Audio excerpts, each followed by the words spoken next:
Nicole and Chet, are we ready to start or do we need to wait a minute?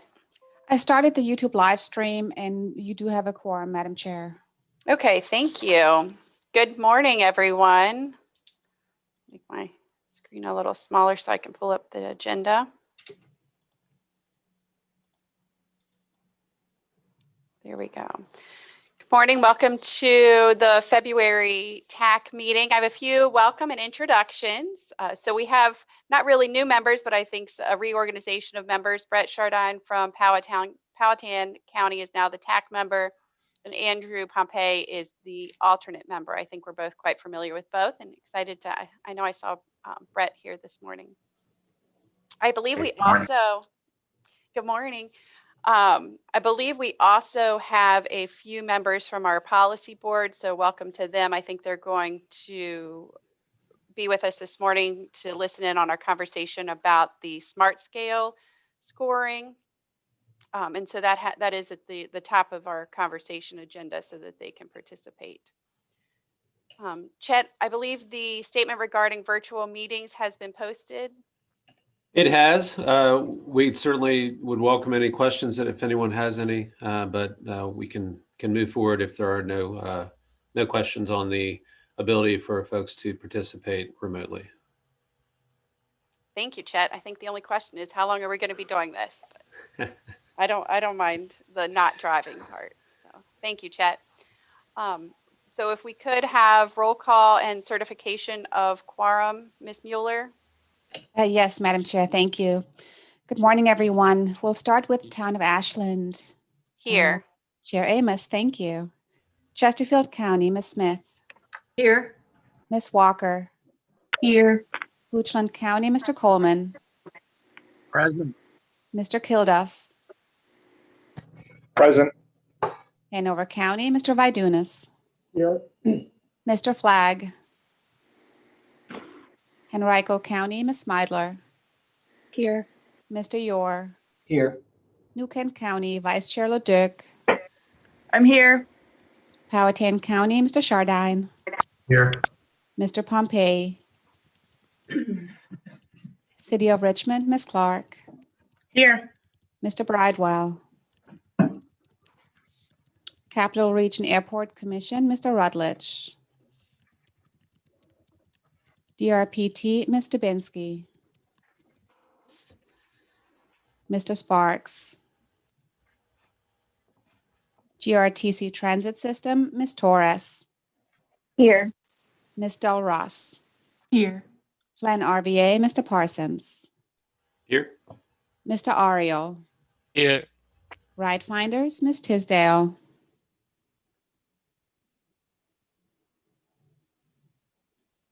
Mr. O'Keefe. Here. Richmond Metropolitan Transportation Authority, Ms. Simmons. VDOT, Ms. McAdory. Here. Good morning. Good morning. And Mr. Herman. Here. Thank you. That concludes the roll call for attendance. And Madam Chair, you have a quorum. Thank you, Ms. Mueller. The first item on our agenda is the consideration of amendments for the action meeting agenda. Does anyone have any changes to our agenda as presented? Not hearing any, so I'll take that as a consensus to move on to item number 2, approval of the January 12th, 2021 TAC action meeting minutes. Do I have a motion to approve those minutes? Madam Chair, this is Dirona. I move that we approve the minutes. Thank you, Dirona. Do I have a second? Sharon Smidler, second. Thank you. So I have a motion by Dirona Clark and a second by Sharon Smidler to approve the January 12th minutes. All in favor signify by saying aye. Aye. Aye. All opposed? No? Okay, thank you. The next item is open public comment period. Chet, did we receive any public comments? We did not. No. Thank you. Okay, and I don't believe I see we have policy board members. Perhaps would this be a time, Chet, if anyone would like to say anything? Absolutely. Would anyone like to share anything at this point? Appreciate being here. This is John Hodges, town of Ashland. I appreciate being here and interested in the Fall Line Trail and why it didn't rate as well, not just projects or a project in the town, but in the region. But thank you for having me. Madam Chair, this is David Williams, Powhatan. At the policy meeting, I expanded on John's request to include the scoring and how it's occurring with the rural jurisdictions. To my knowledge, none of the rural jurisdictions were funded under Smart Scale this last go around. So I'm interested in learning more about how Smart Scale works or doesn't work for the smaller jurisdictions. Thank you, Madam Chair. Thank you, Mr. Williams, and welcome, Mr. Hodges. Do we have any other public comment? Okay, well, we will speak on those topics in a few moments. TAC Chairman's report, I always like to find something. I will point out that I think most localities met with the new East Coast Greenway Regional Representative, Sarah Sanford. Thank you to Phil Riggin for helping to coordinate that meeting. And we're already working with the board to update our East Coast Greenway alignment. Also, and I don't want to steal from Chet, but I think most localities have gotten their first CVTA payment. So hopefully you're as excited as we are. That's all I have. Mr. Parsons, I'll turn it over to you for the TPO update. Thank you very much. I am sharing my screen, and I wanted to just go through a couple things which you are all familiar with at this point in terms of the TPO update for TAC meetings. I wanted to highlight a couple of our current work efforts. We will be getting an update this morning from Sulab Arial, who is our project manager for the update to our long-range transportation plan. So I'm not going to steal any of his thunder. We continue to work on the update to the regional bicycle and pedestrian plan. Barbara Jaycox is the project manager for that, and she's getting great participation from Phil Riggin and Dan Mata on our team, as well as other staff members.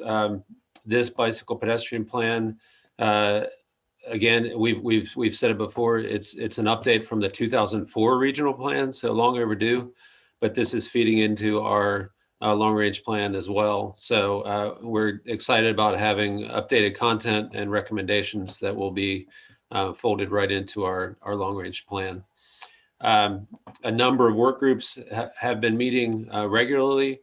The active transportation work group continues to work. And as Nora mentioned, we've been involved with East Coast Greenway Alliance on activities that they are doing. And Phil is actually holding a leadership position with that group for the Virginia region.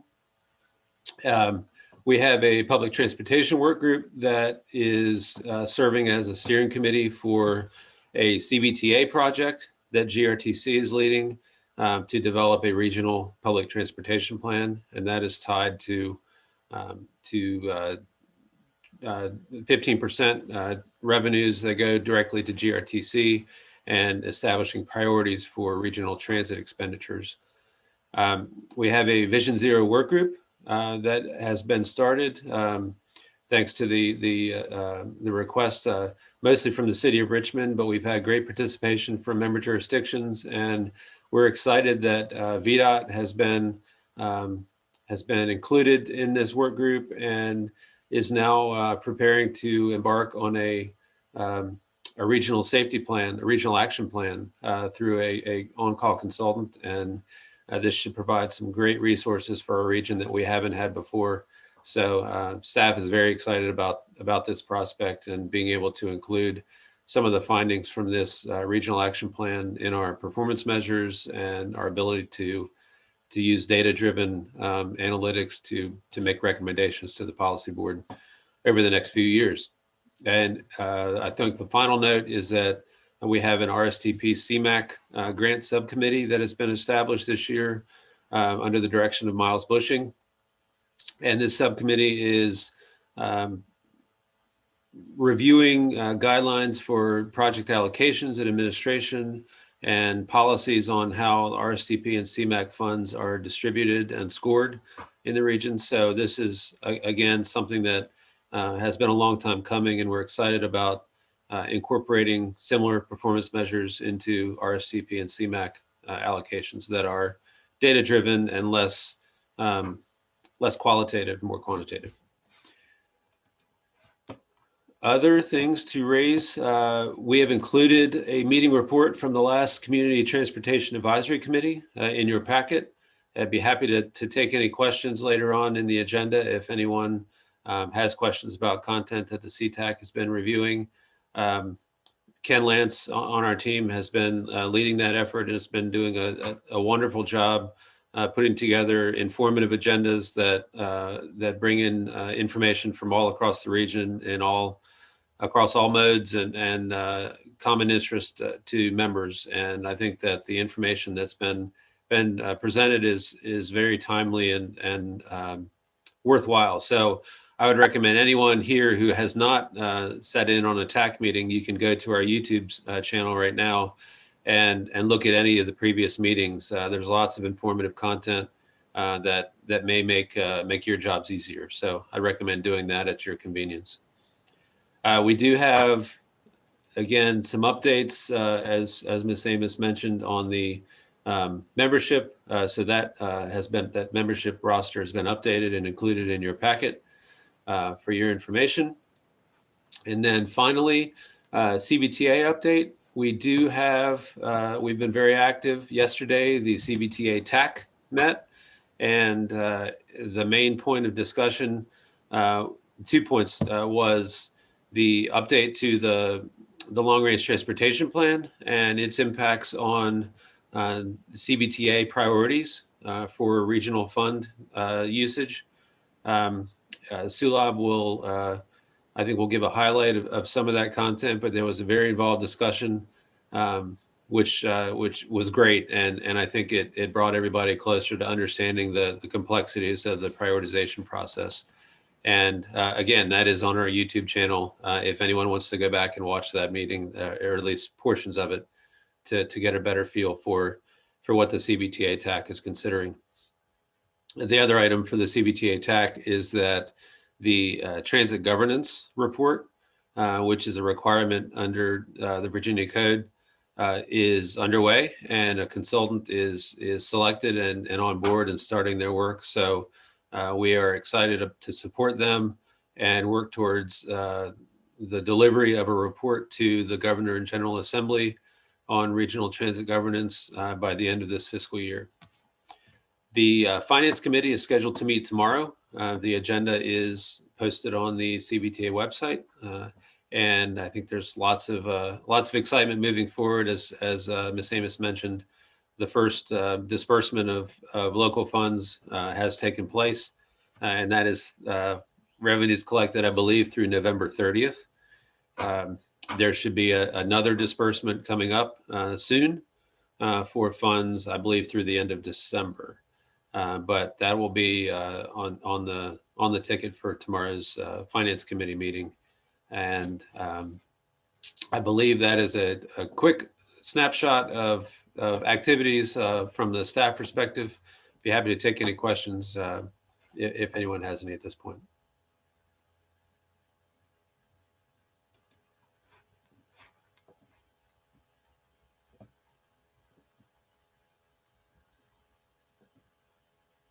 Nora, I think you're muted. I am. So sorry, did anyone have any questions for Chet? Comments? I have a comment, and I don't know if this is Chet or Miles. As you know, I'm quite interested in the RSTP CMAQ scoring and how that will come about. What can we expect as far as an update on what the committee is discussing? Sure, I can jump in. That's scheduled to go for a full subcommittee review next month. So then it would be April, would come to TAC for a presentation and review of what's been discussed and gone through that subcommittee. Okay, great. Thank you, Miles. And then I believe if you could, Nicole would like us to review the membership list that is attached in your packet to make sure that all the contact information is correct. So if you could just check and make sure that your number and address and email is correct. I know for us, our address has changed. So if you could just check that, I'd appreciate it. So on to our exciting item number 6, the Smart Scale update. Just so everyone knows, the TPO did collect questions, and those have been forwarded to OIP. And is Mr. Tucker here to do the presentation? I am. Can y'all hear me Go ahead. okay? Yes, sir. Thank you. All right. And hopefully the screen share here is going to work. It was working. There you go. Perfect. Okay. Y'all can see my screen, the presentation? Yes, sir. All right. Well, thank y'all for inviting me today. We have wrapped up scoring, as you know, for the 4th round of Smart Scale. I just wanted to give a brief sort of introduction with respect to the timeline and what to expect over the coming months. So as y'all know, we started application intake last year, right at the beginning of the whole pandemic outbreak. Needless to say, it's been quite a challenging round, operating everything remotely, as you all I'm sure can relate. But we did release the scores to the board and the public at the January board meeting. And that also was where we presented the staff recommended funding scenario. Just to make sure everybody understands how that process works. It's completely quantitative. We do the scoring. We run through a 3-step process, with the first step being at the district level. We sort the projects that are eligible for district grant based on the Smart Scale score, and we essentially go down until the district grant pot can't fund the next project. In step 2, we go back and look at projects that were skipped because they weren't eligible for district grant, and we fund with high priority funding. And then in step 3, the list is sorted statewide, and we go down the list until essentially for anything that's eligible for high priority that hasn't been funded, and we go down the list based on the Smart Scale score and fund until we essentially can't fund the next project. That process adopted by the board is what results in the staff recommended funding scenario.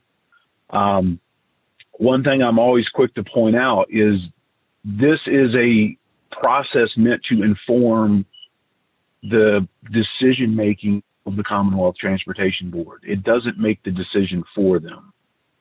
So what's going to happen over the next several months is the board members are getting input from the applicant community and from the public, and they can make adjustments to the funding scenario based on feedback. The only requirement is that they do that in a transparent and public manner.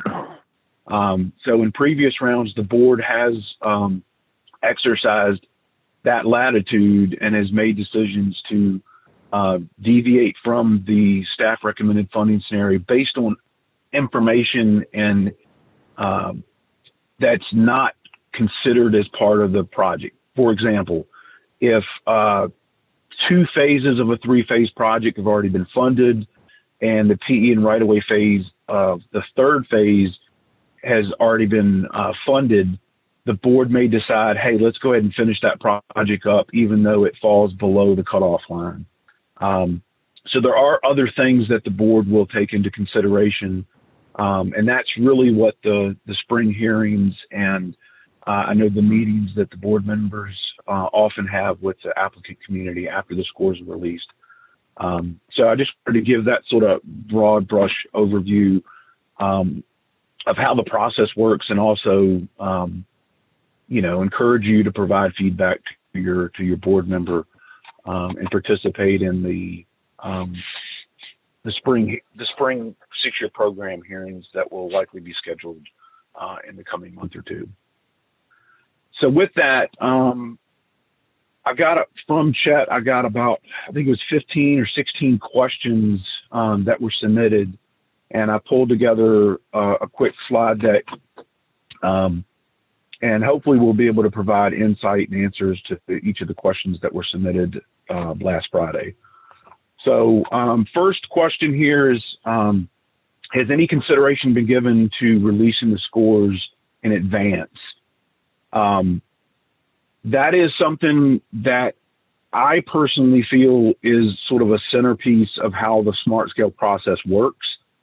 The reason we have this policy is we feel it discourages political influence in the process by making the results both available to the board as well as the public at the same time. It enhances transparency, it enhances fairness, and promotes a level playing field. And the reason I say that is if we allowed applicants to make adjustments after the scores were released, the fear is that it would put localities and regions with financial resources at an unfair advantage for those localities that don't, because you would essentially then be able to adjust your leverage funding amount to get above the cutoff line and get your project funded. And we just really don't want to promote anything like that. So that's one of the reasons why we have, it's sort of like, you know, construction bids. You know, when you submit your application, it's your best and final offer. This is the best project we can put forward, and this is the amount of money we're willing to leverage on that particular project. It also, I feel, promotes project readiness. So we really do feel strongly that the scores should come out and be available to everybody at the same time, rather than making the scores sort of available preliminarily, before we present to the board. Hey, Chad. This Yep. is Liz. I just wanted to check, are you advancing slides, or are you just showing your cover slide? We only see the first slide. Do you see question 1? No, we see your initial introductory slide. It says OIP, Secretary of Transportation, Smart Scale Round 4. Because I'm on question. All right, hold on here. Let me figure out what's going on.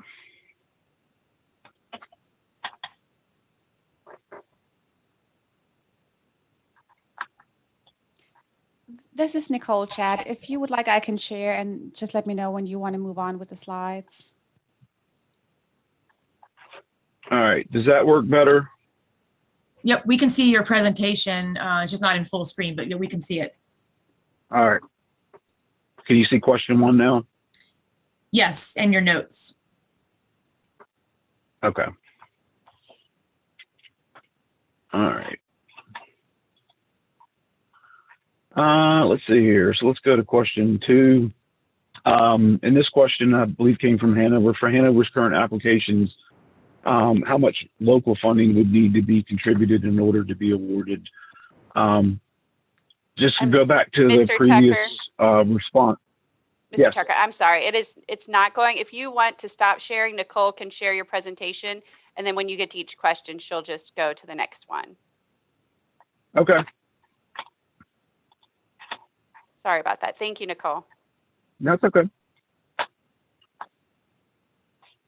So for this question, we do not allow, as I mentioned earlier, we do not allow applicants to adjust the leverage amount after the scores have been released. Again, we feel like this would create an uneven playing field and would give localities and regions with financial resources an unfair advantage to be able to adjust after the scores are released.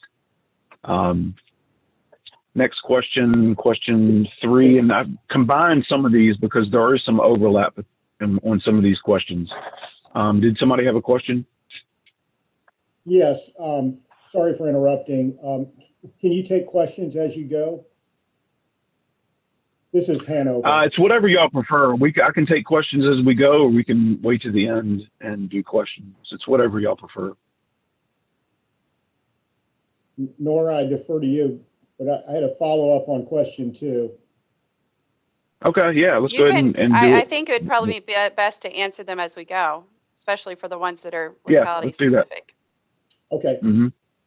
Hi, Chad. Joe Vidunas with Hanover. That was my question.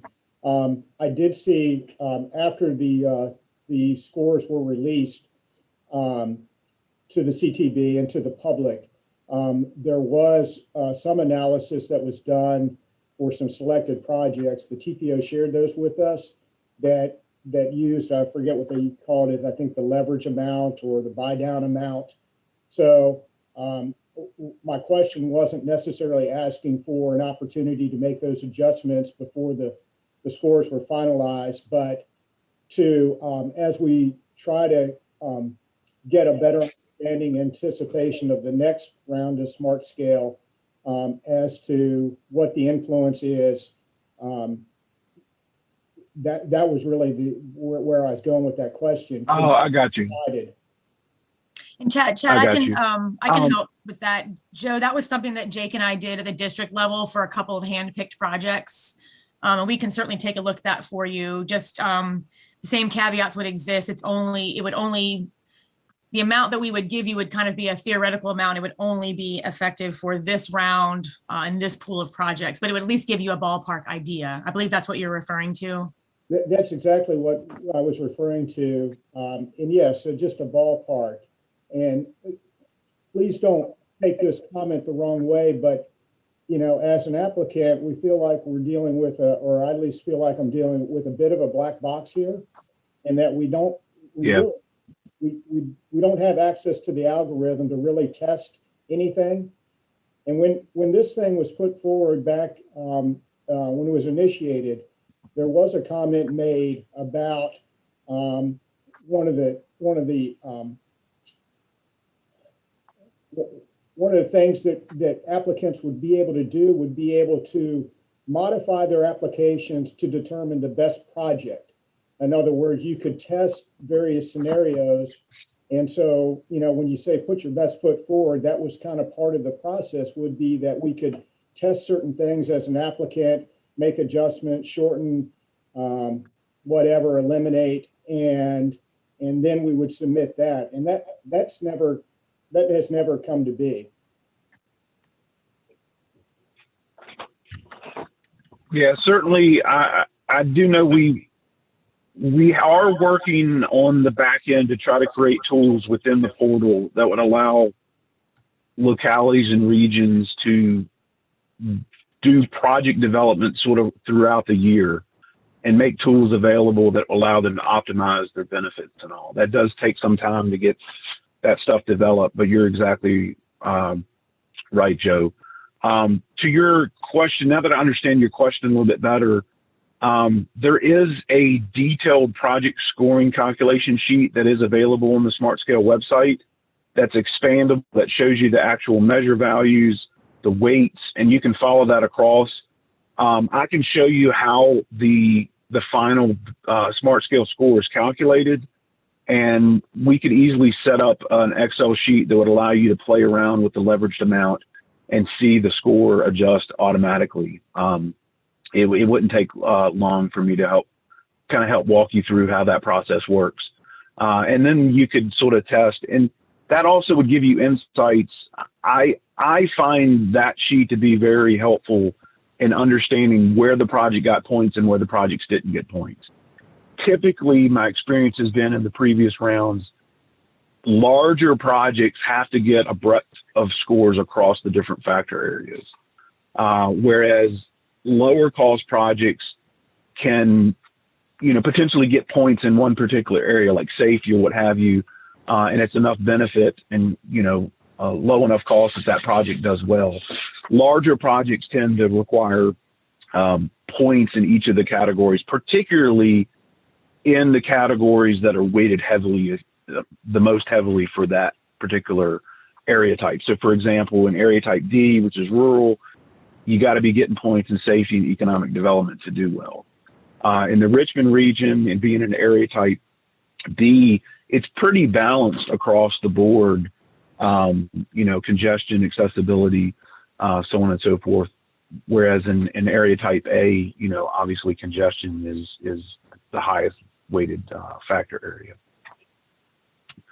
So let's go to question 3 and 15. And this relates to the fall on trail. And if it's okay with y'all, I've got a couple of folks are also dialed in here with me. Brooke Jackson, who's a member of the SmartScale team. And she is very familiar with the fall line trail. She was going to take this particular slide and kind of walk y'all through this. Hello. And we've also, I believe, got Ronique Day, who is the Deputy Director of the Office of Intermodal Planning and Investment, dialed in. Can you hear me? Yes, Yep, ma'am, we can. Go can hear ahead. you. All right, awesome. So the first question was talk specifically about the fall line applications, why they didn't score well, and what options exist to move this regional priority forward. So two-part question. So we'll start with why, and this is just perceived from a quick cursory review of what we had in the fall line projects or why they didn't score well in the perception, and a quick review there. So there were 7 fall line applications that were applied for this round. And then 1 out of the 7 was funded. It was Commerce Road. And that was particularly a project that had other improvements connected to it. It wasn't just the fall line trail section that was being applied for. And that's kind of one of the key pieces to this. And additionally, the one that got funded did have funding brought to the table and was not a complete full smart scale funding request. All of the rest of the applications were asking for full smart scale funding. So those are kind of 2 key pieces. Multiple components draw on different measures for different ways. That is a key piece to smart scale, and that's a key success piece to smart scale. And why it works well is because we're looking for different pieces of projects that make up a total benefit that when you can put them in a cost-effective manner, they'll end up, what we think, providing lots of benefit out in the public. So some of the things that we looked at are specific measures. If you're curious about what I'm digging into here, going to the smartscale.org website in the About section is all you need to spend is 10 to 15 minutes looking through there, and you'll kind of get a good feel for all of our measures and what we're going to be needing. So when you look at a project on the safety, you're going to ask yourself, does this project reduce crashes and reduce the crash rate? So from the safety standpoint, if it's a new trail alignment that's off-road, that doesn't have any pedestrian crash history, the score is going to be near 0 because it's not mitigating a crash issue. Now, that is not true for fall line projects that are alongside the road. We're going to look at pedestrian crashes. So can you capture reducing pedestrian crashes? The next thing on congestion, does it improve person hours of delay or person throughput? That's not the best thing to be looking at congestion when you're looking at a trail. So again, if you're able to combine components that work with trails and shared use paths, like transit projects, like park and rides, those are the kind of things that are going to boost that congestion score. Multiple components that equal a greater benefit are the things that need to be focused on. From a quick cursory review on economic development, it seems to be that there was a lack of economic development sites entered, but this is twofold. So beyond the lack of sites entered, this is a restriction to shared use paths. A smaller buffer area is applied where you can input sites. So this is where combining with multiple components would help you. So a shared use path, you can only look a half mile out for economic development sites. If you're combining that with other project components, you can get up to a 3-mile buffer. So that's a key piece that would help boost the project score and the project benefit. And then environmental impact this round, I think this goes for every project. Everybody had a bunch of questions about environmental impact, but a new alignment is going to have a more adverse environmental impacts than if you're going on an existing roadway. So there was some of that caused a 0 score at the end. But other things, the 2-part question where what options exist to move this regional priority forward. Think about the funding programs that these projects can be successful in and already are as well, in addition to Smart Scale. Do not rule out Smart Scale.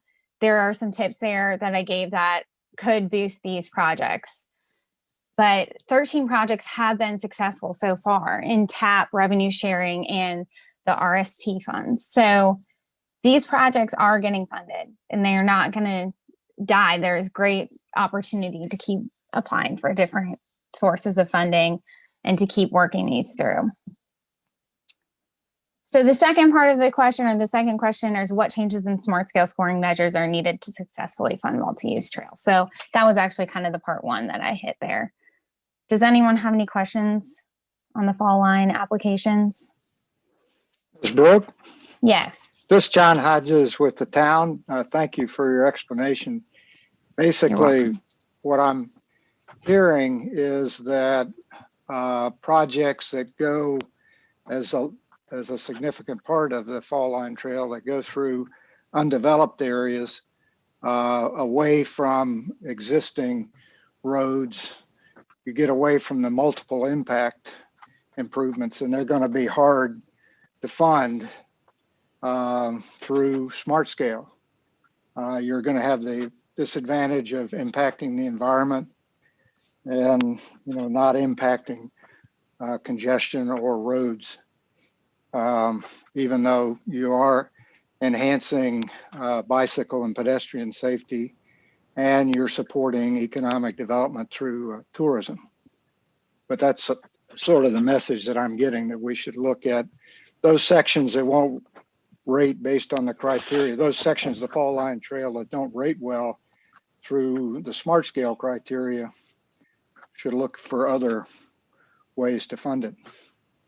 One, yes, but also economic development too does heavily count on the applicants putting in information too. So that participation there in the economic development piece helps a lot.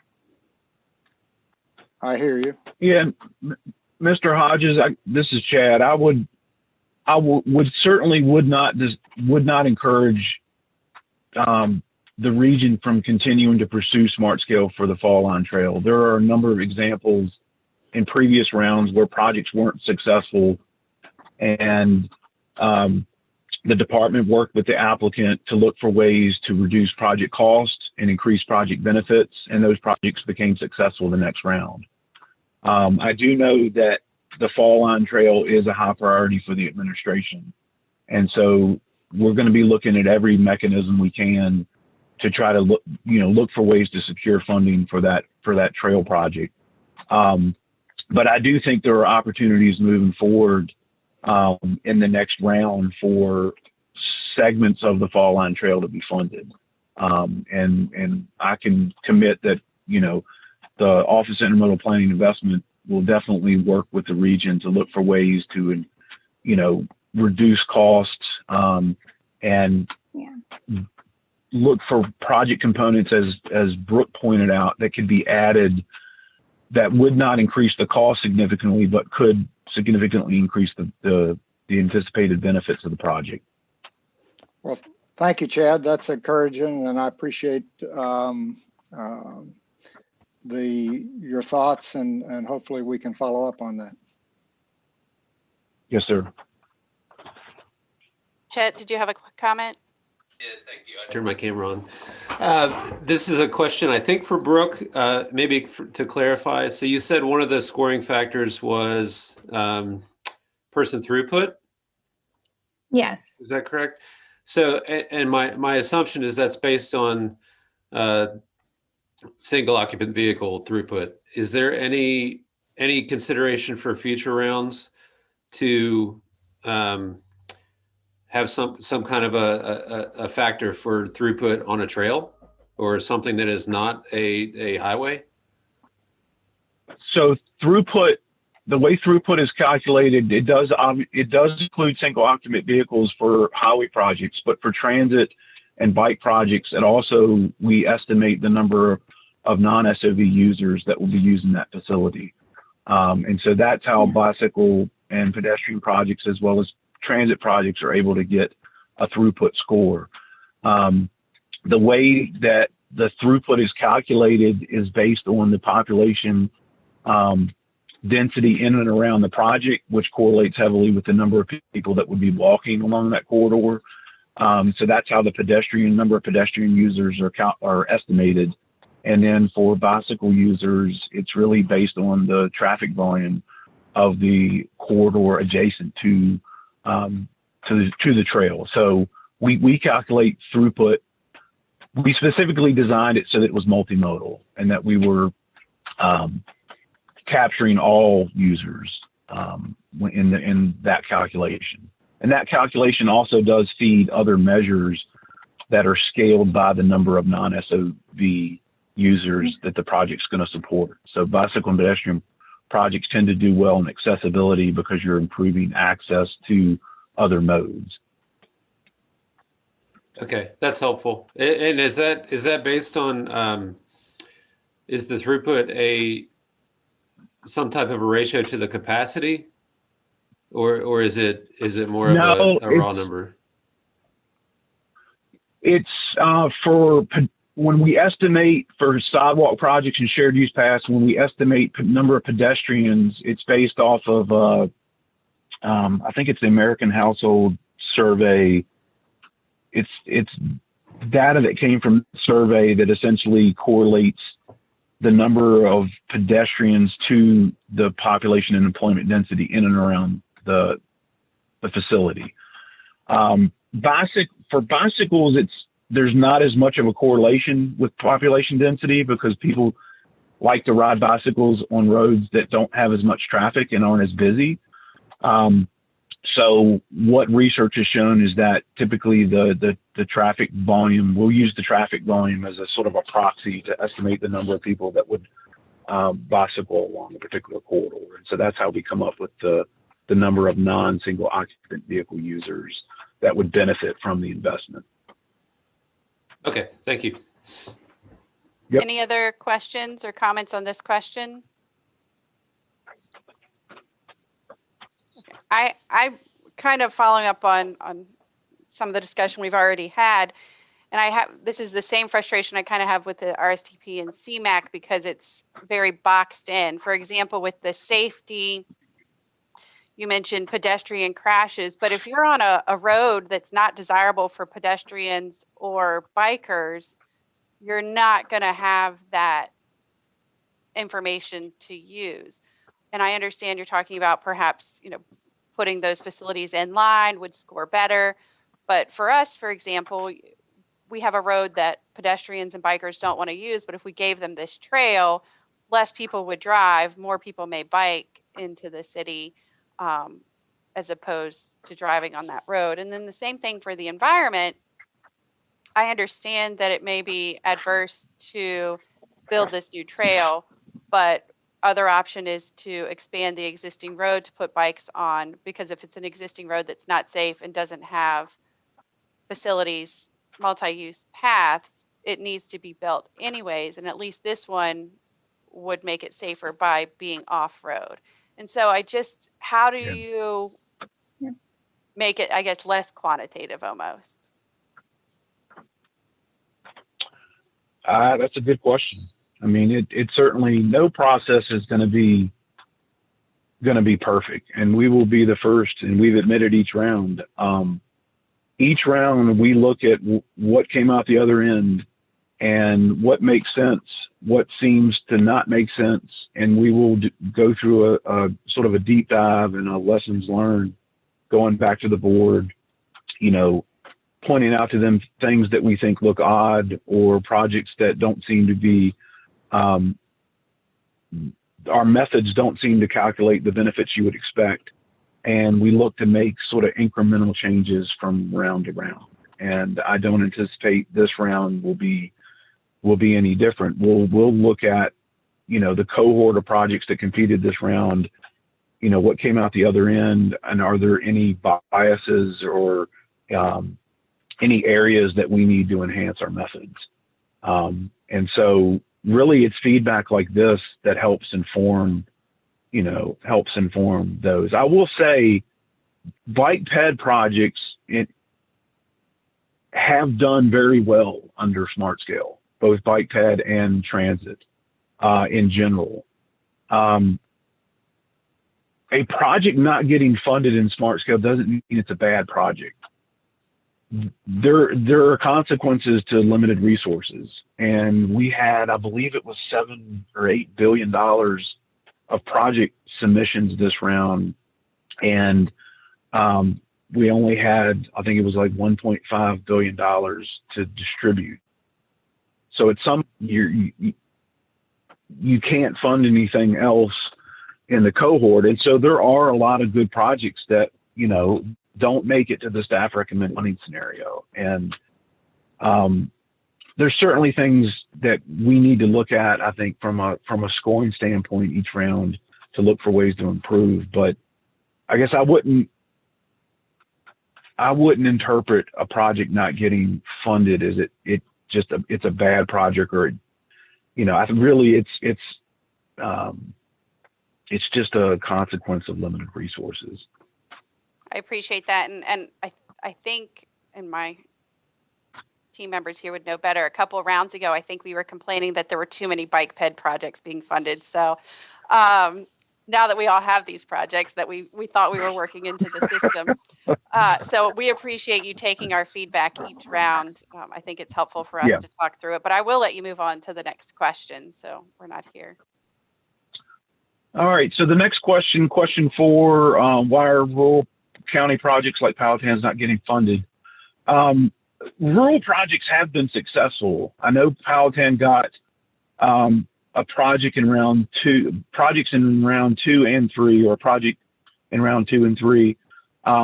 Really, as I pointed out before, and I'm probably going to sound a little bit like a broken record as we go through all these questions, but each round is unique, and success depends on the amount of money available, the amount of money available to leverage, and what other projects that project is competing against that round.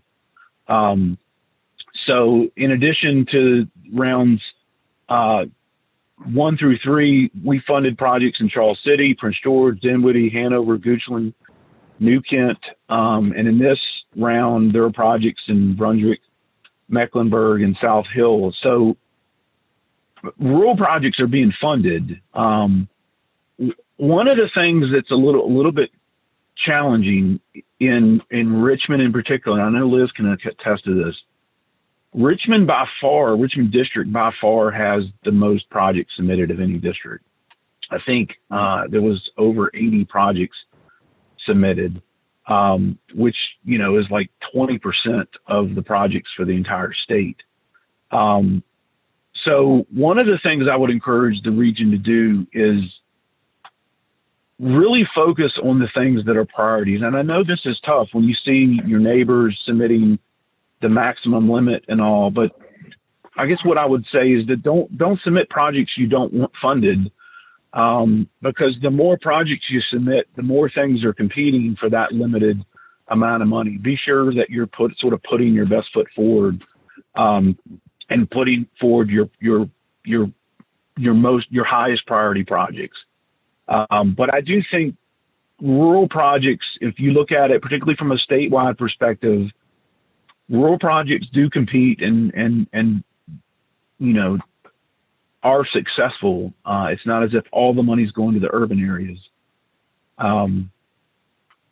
But I do know that Powhatan submitted, I believe it was 4 or 5 projects this round. And, some of it is, I know for the economic development factor area, you had, and I'll get into this a little bit more, the number 1 scoring project that got 100, and then the next highest scoring project got a 40.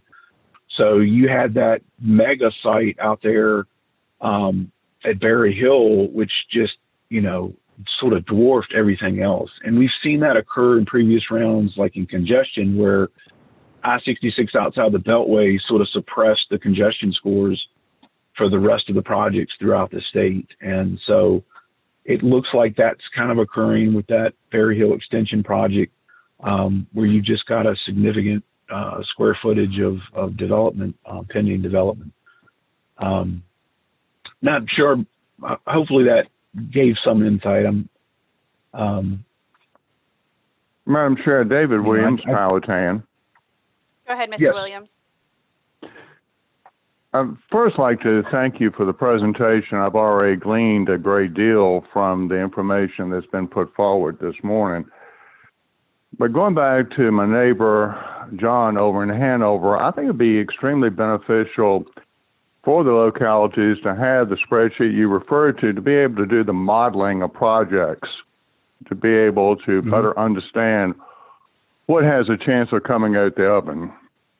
So yeah, I'm going to strongly support that request, and I actually plan on following up, with my, district people and learning more about how we can do that in Powhatan. So again, thank you for sharing that. Yes, sir. And if there's time here at the end, I'll try to share my screen again and pull up the SmartScale website and show y'all the spreadsheet I was referring to that has the measures and the weights. I think that would be very helpful for folks to get access to. Thank you again. Thank you, Madam Chair. Yes, sir. All right, question 5. I-64 expansion has not been on the receiving end of SmartScale for multiple cycles. Concern that its scoring is not improving and the cost estimates being too high or overinflated based on the validation. So again, sound a little bit like a broken record, but each round is unique.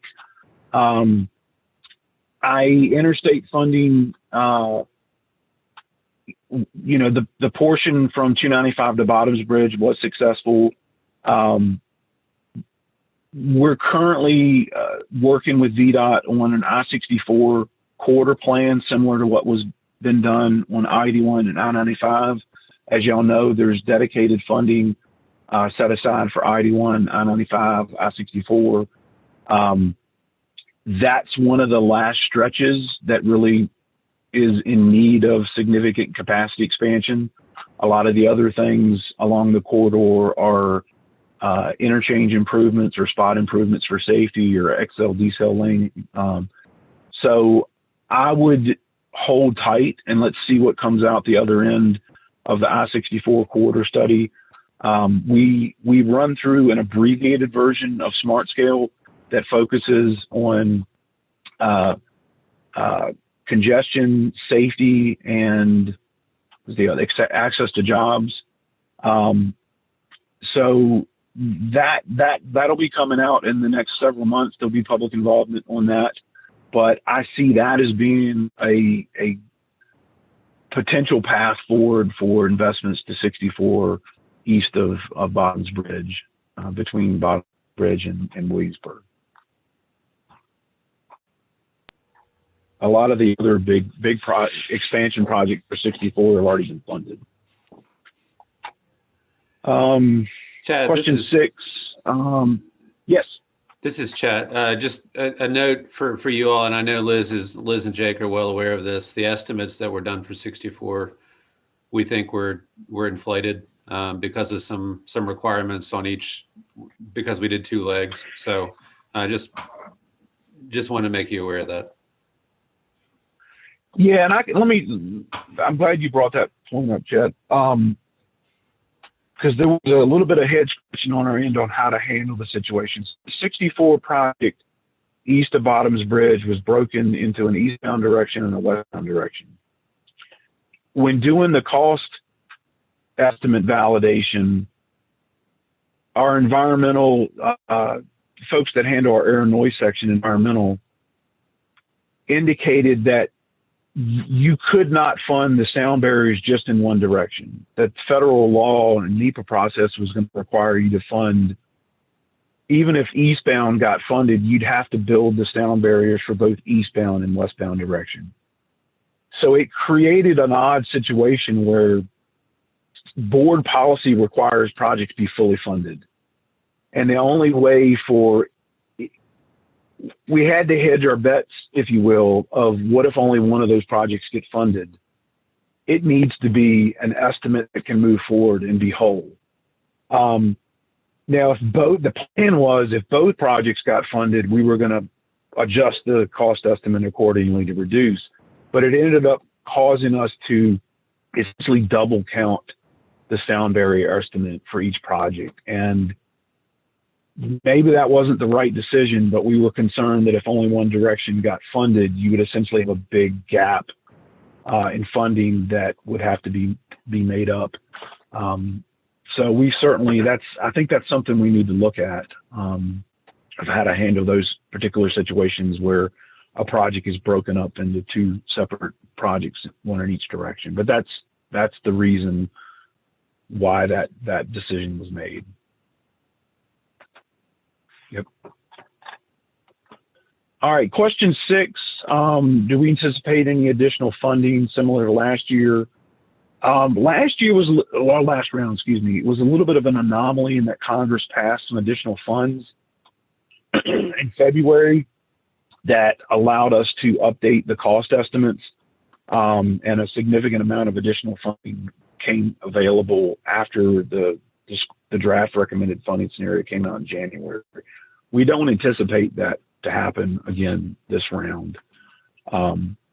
So that's not to say something, you got General Assembly going into special session, but we just don't anticipate that to happen this round. So I don't think there'll be additional money that'll increase the pot moving forward.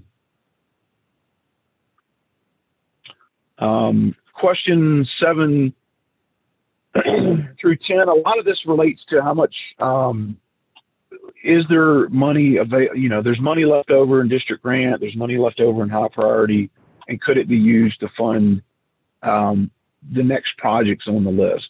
And so really any leftover funding is available at the discretion of the board representative for the district. It's something that the entire board has to take action on.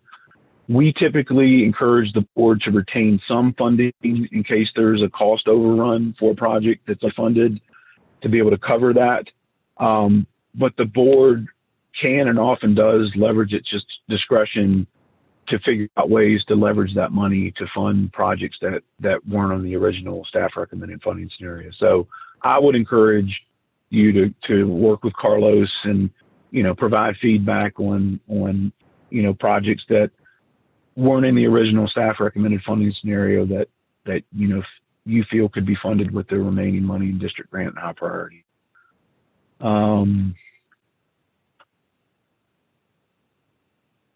Yeah, I think that covers all of these particular questions. A lot of these are projects that were below the cutoff line. So work with your board member and your district.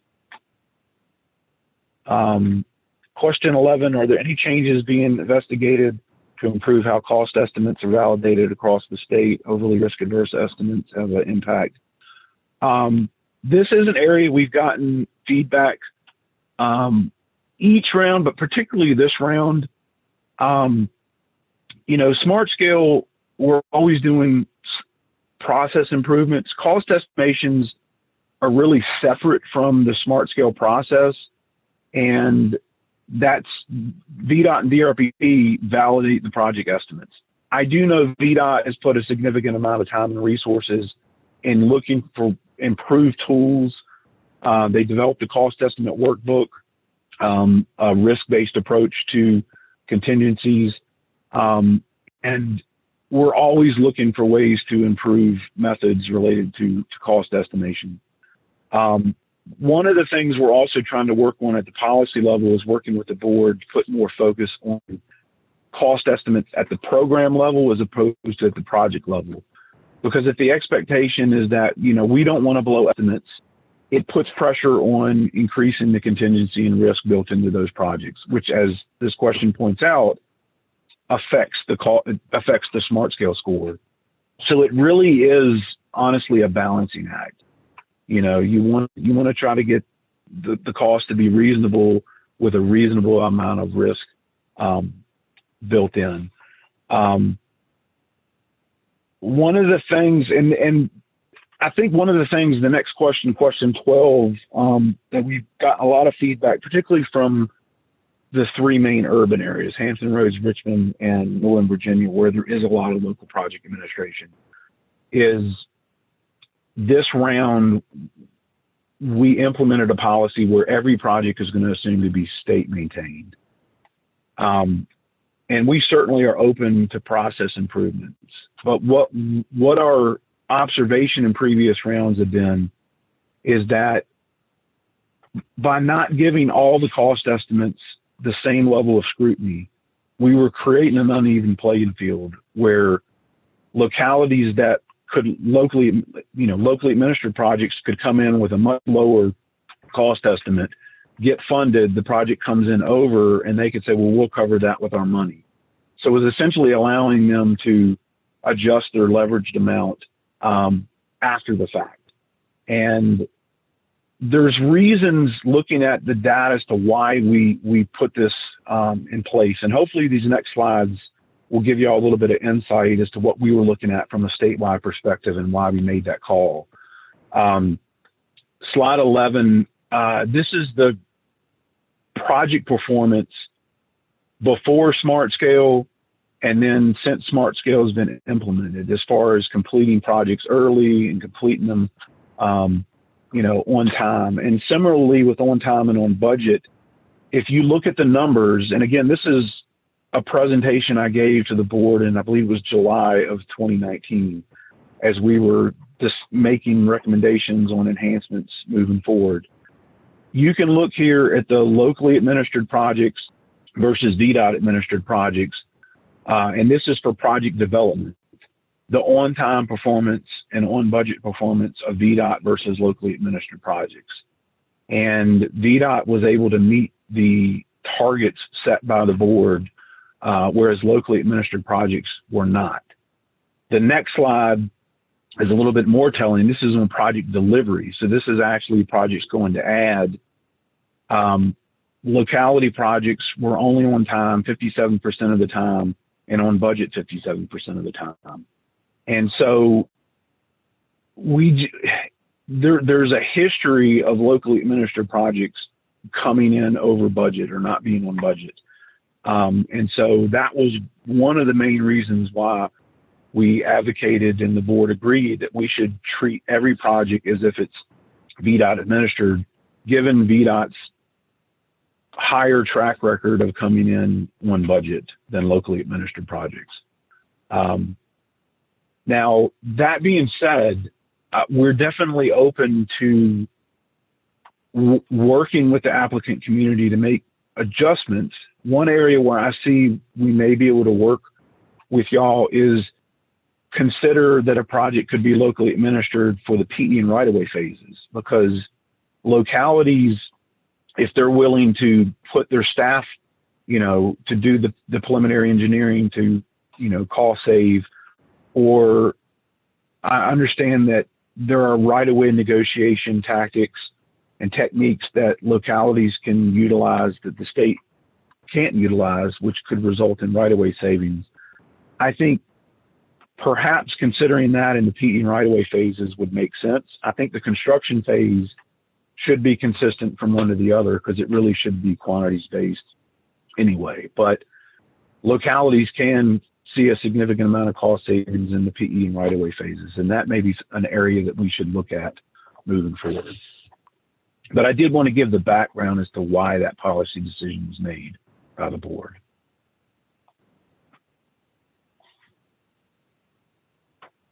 All right, questions 13 and 16.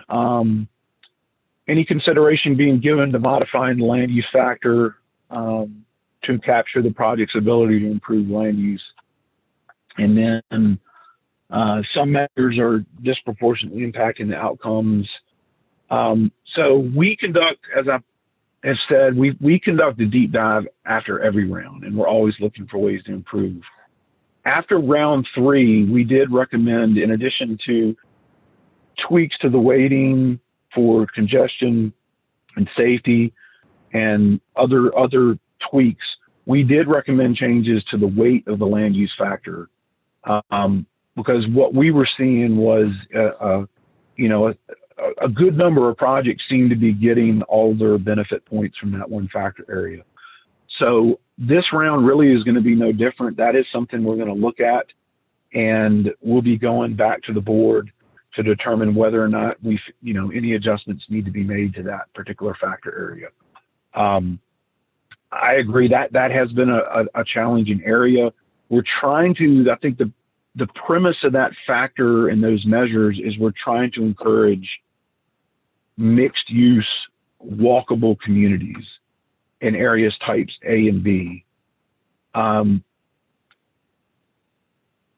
It's not something in the way it's currently calculated, it's not something applicants can affect significantly from one round to the next, because it's based on the area in and around the project. And as y'all know, population employment doesn't change rapidly. That changes over, a lengthy amount of time.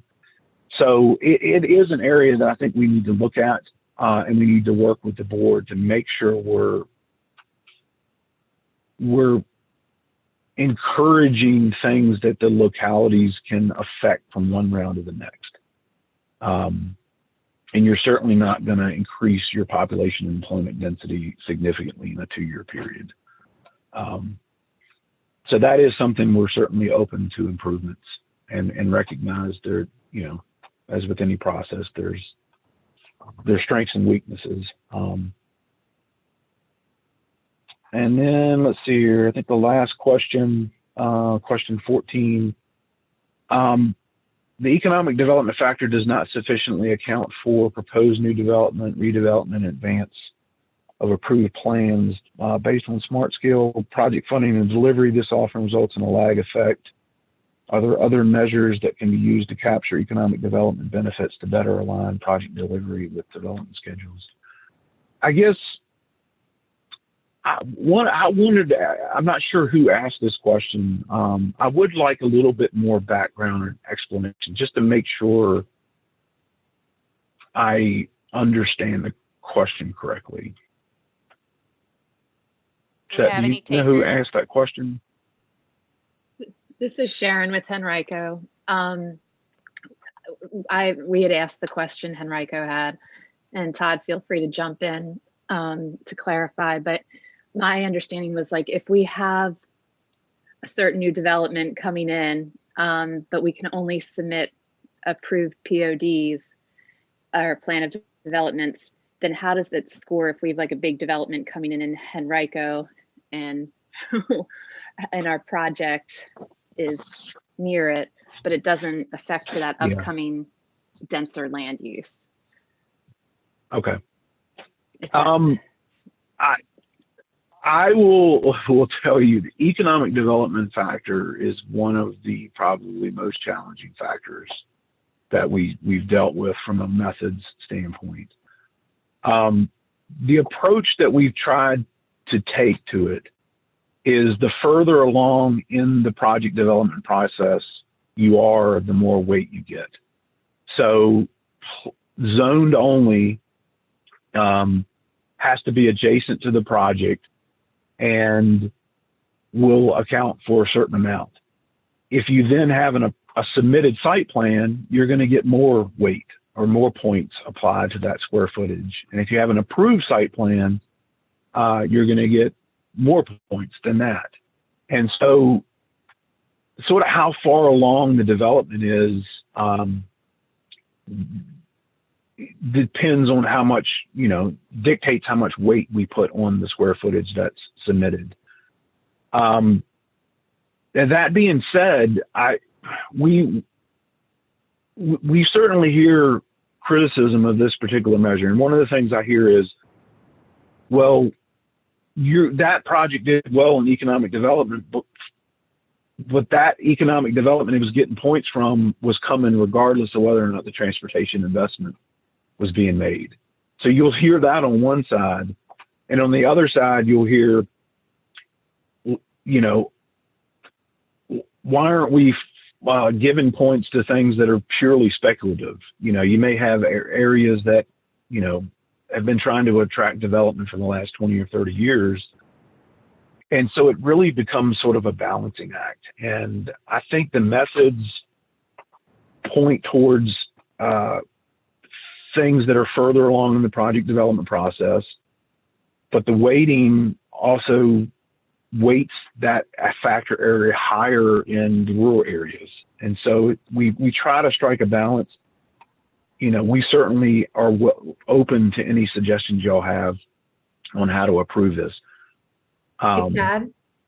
This is the one measure where sweat equity pays off on behalf of the applicants, because we only give credit for sites that the applicant submits.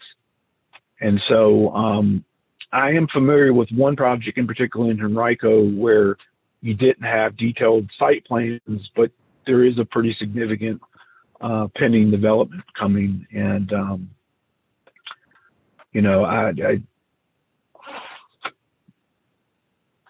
I would encourage the county to resubmit next round and to look for other avenues to get funding, but also to reach out to the board member. Again, as I said, there is flexibility, and this goes for everybody on the call. There is some flexibility the board has, and again, it's just a consequence of limited resources. Barb, did you have a question? I did. Chad, this is Barb Smith with Chesterfield.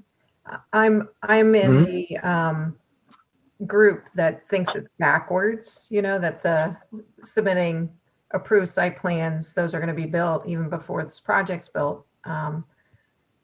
Maybe looking at strong comp plans, that are supporting the goals that you're looking for might help. Special area plans, that sort of thing.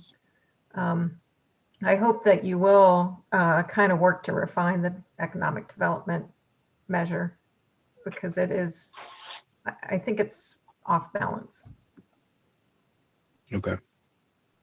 Yeah, Brett and Powhatan here. I would agree with Barb. I think the focus on comp plan, maybe more focus on that would be good, especially the length of time some of these projects take, close to 10 years from inception to funding and construction with smart scale. A site plan, whether it's approved or not, that could be in the term of months versus the comp plan that's looking 20, 30, 40 years ahead. So somehow placing some more emphasis on that as well, I think would be helpful given the timeline for how long these things take to build.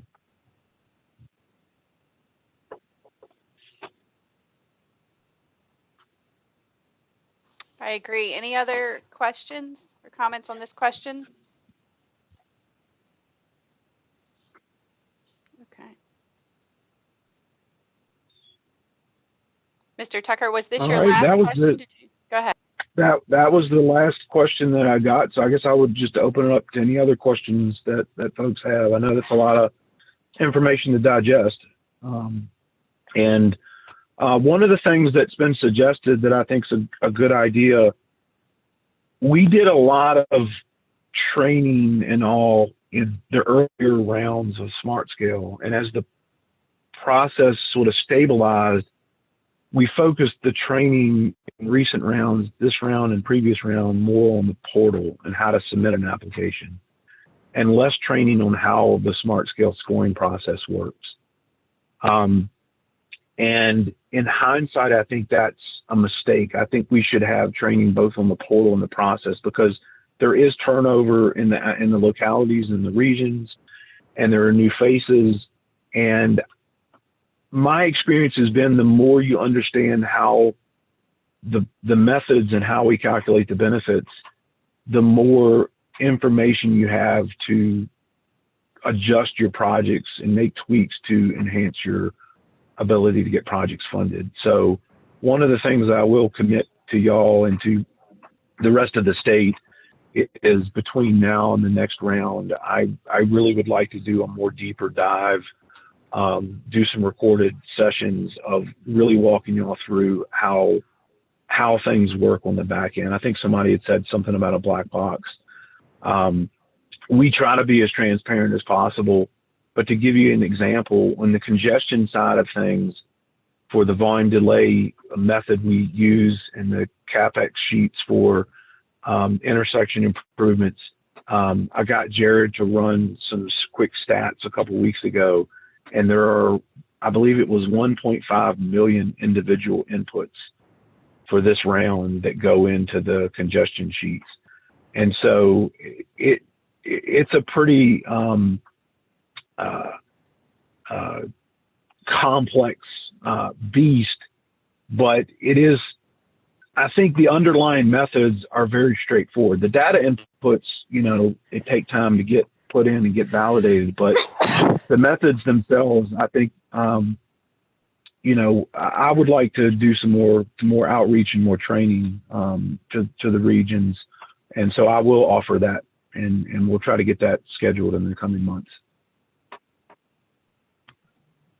Excuse me. I think that would be much appreciated, Chad. Are there any questions? I know we still have some policy board members on here with us. Any other questions or comments? Brett here. One thing with the CBTA now up and running for the next smart scale round, that'll be a whole new opportunity of funding to put towards some of these projects. So I think some better understanding, I know you can't have a crystal ball to tell us how much money ahead of time we would need to put on a project, but like in the last round, we looked back and ran some of the numbers to see how much money would we have locally had to have put on them to get them funded. And one project, it was like 60 grand, which, you know, of course, if we knew that, we would put that on it. But then another one's like 4 million, which we don't have that kind of money. So without some kind of basis or range, I think it's going to be hard for some localities to dedicate some of their CBTA funding towards that.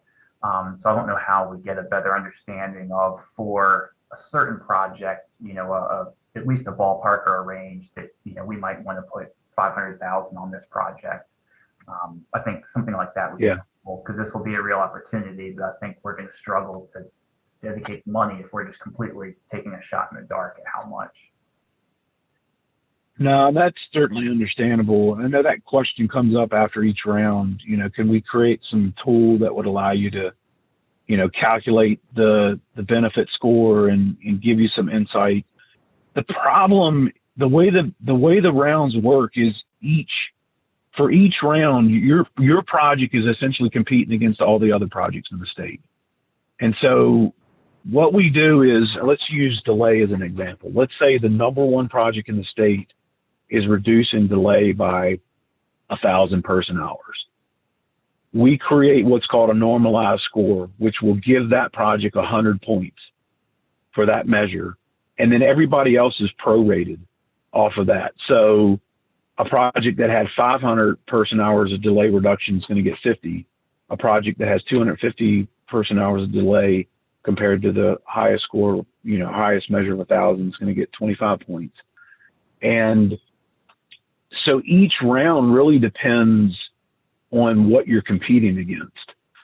So how a project would compete this round may, you know, if you plugged in the same numbers to last round, it's going to be a little bit different. And that really becomes challenging, I think, for the applicant community, because how you score depends on, it's kind of like the NFL draft. Like you're not picking based on the people that competed last year. You're looking at the cohort that's in front of you, and you're selecting from the draft based on the players that are there. And so each smart scale round is kind of similar. This is the cohort for this round, and these are the projects we're picking from. And so it really becomes challenging to try to predict how much money you might need to be able to leverage. But we certainly could give you our experience, like, hey, I think this project's probably going to do pretty well in these 2 areas, but is not going to do as well in these areas here.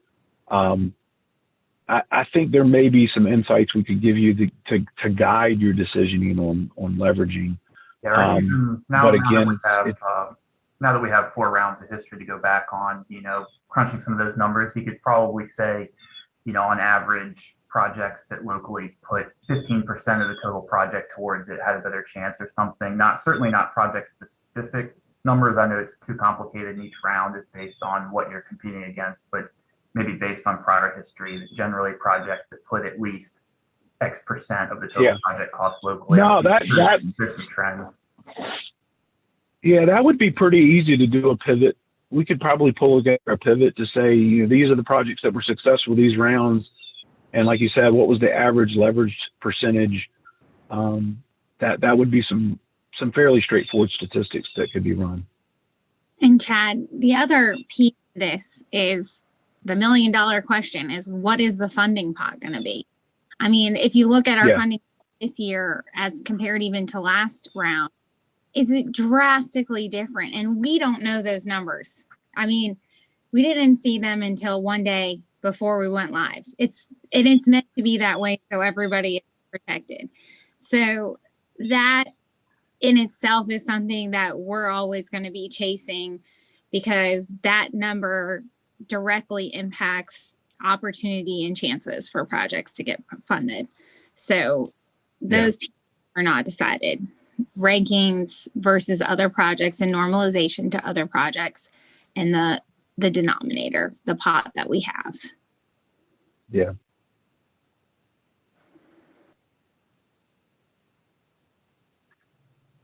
Nora? Hey Chad, this is Tom Coleman from Goshen County. There does appear to be sort of a bias towards smaller projects, and I think you touched on this in your person throughput that there's a different sort of an apples and oranges comparison versus maybe sidewalks and transit projects versus the single occupancy vehicle type projects. But I guess I would ask you, I mean, I think if we're funding projects that fewer users and fewer passengers are going to utilize, I think it raises the question of whether we're putting the money where it's needed. And I guess I would ask, especially that throughput, just to revisit that, to really make sure the projects are being fairly compared, because those larger projects are going to have, as you touched on, they're going to have more expensive. They're going to have more variables in the expenses, so that bias is going to carry out through the project. So I guess I would ask if you would to look at that a little more closely.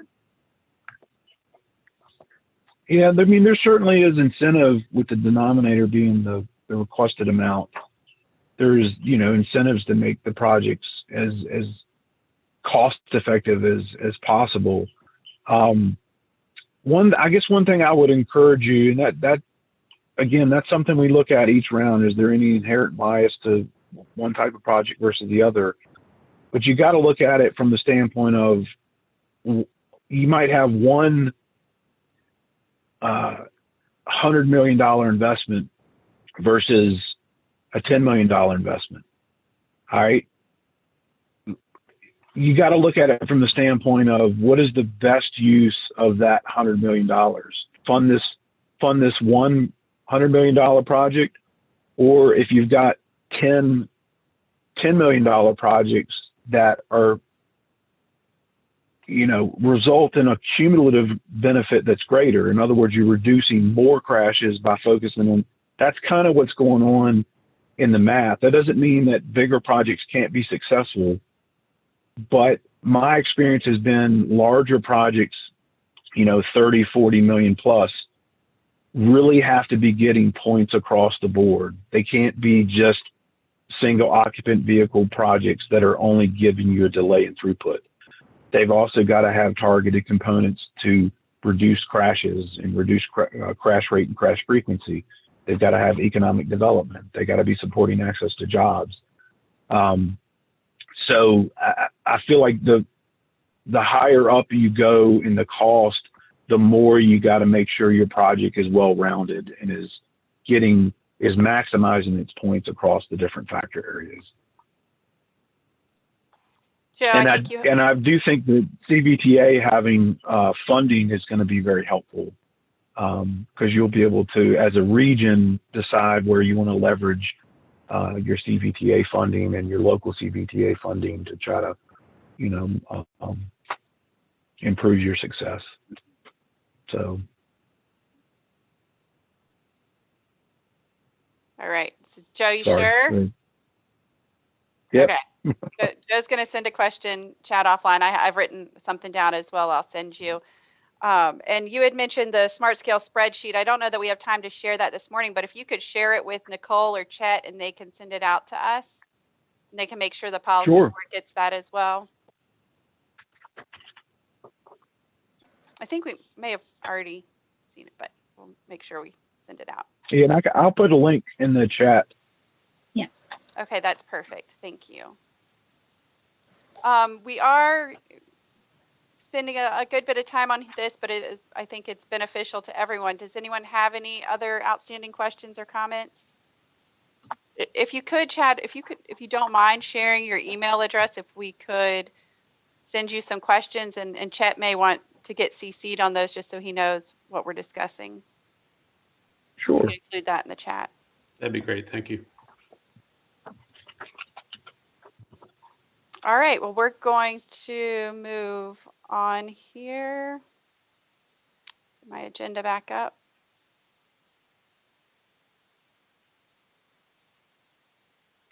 Okay, so Mr. Tucker, thank you so much for this information, and to Brooke, and I don't know that we heard from Ronique, but thank you all for being here and answering our questions and being patient as we all learn through each of these rounds. So the next item we have, Miles is going to cover the RRTP transfer requests that were included in your packet, and I believe we also received an email. Thank you, Chair. This is just a single RRTP transfer request before you today. So this is for the RMT gate improvement and new drop lot. Normally transfer requests are administrative, so we don't come to you, but when there is a cost increase, it does come before TAC and the TPO is needed. So just a quick summary of the project, if you may not remember it. This was selected in 2018, I believe. It came out of the Commerce Corridor study. Essentially what it would do is add a new drop lot outside of the gate so the deliveries could continue even when the gates are closed. So the gates are only open during daytime hours. And then it would also include improvements to the gates. So there would be a separate security canopy, a second inbound scale for weighing trucks coming in, a new outbound lane, and then some infrastructure and technology upgrades to the gates. So the project need, there's 2.215 million currently allocated to the project, and it needs an additional 1.16 million in allocations. The cost increase is basically, they're at 95% design right now. So it was looking at recent bids and determined that there was a need to phase the project to continue to allow trucks to enter and exit smoothly, even while they were doing all these upgrades. And then the other component is a mitigation requirement for tree removal. So all the trees that they're taking down, they're going to have to offset that. So the project is scheduled to start delivery in April. It was actually supposed to go to add last month, and we've missed that. So to try and preserve the schedule, we've worked with VDOT, and we're setting this up as a transfer rather than waiting for the normal allocation process to go through in July. So this is a summary of the transfer. All of these projects are previous closeout or surplus funds. So it's not impacting anything from the FY 22 to 27 allocations. So nothing that we'll be allocating later this spring. And all the donors have already agreed to the transfer. So this is a Goochland County IMR project. The Shockoe Bottom is obviously in the city. The Wayside and Barnett's projects were Charles City County. And then the last donor project is another port project. So in total, this would fund the entire deficit, and the project would be good to go from that side to move forward. So the requested action today is for the TAC to make a recommendation to the policy board regarding approval of these transfers. Again, normally the transfers are administrative, but since there is a cost increase to the project, that's why it's coming before you. The resolution that's in your agenda packet details each of the transfers and the specific years and dollar amounts. I'm happy to answer any questions anyone has. Does anyone have any questions for Miles? Madam Chair? Yes, Tyrona, go ahead.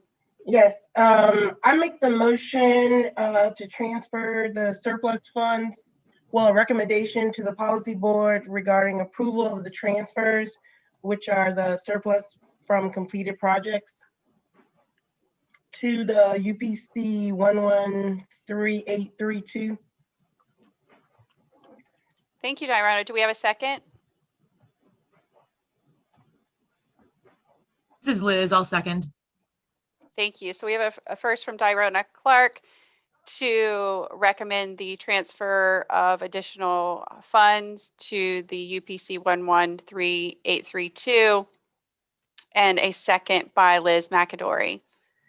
Ms. Mueller, will you take a roll call vote on this one? Nora, may we have some discussion? Oh, yes, I'd love discussion. I apologize, Joe. Go ahead. Yeah, so this seems like a pretty big miss. In terms of the estimate. I just am curious why some of this was not picked up on. I know in terms of bidding projects, just from our own experience, that we don't have a whole lot of control over that aspect of it, but this 489,000 for tree mitigation seems like it should have been something that was anticipated when the project was scoped. Do we have anybody that can explain that? Sure, and I think Liz can also jump in too, but this was something identified early on, but there was no confirmation whether it would be needed or not until very recently, so right before this request came to the TPO. So it was essentially an item that was floating out there that they weren't sure whether it was going to be needed or not. So that was the jump at the end, was when they did receive the final confirmation that the tree mitigation would be required. But normally that would be included in your contingency at the beginning of the project. In other words, if we thought we might need noise walls, we'd build that cost into the scope, and then if we didn't need it, then obviously it would come out. But you had that covered. It's just an unusual way, in my opinion, to deal with something like that. And Miles, if I may jump in, this is Liz. What I believe, and I have to go back to get 100% confirmation, I believe what happened, it was identified in the early environmental review as a possibility, but then the city later denied a permit that then required that additional cost. And I can get some more information on that if you guys would like that. Thank you, Liz. Go ahead, Joe. Thank you. I don't have anything further.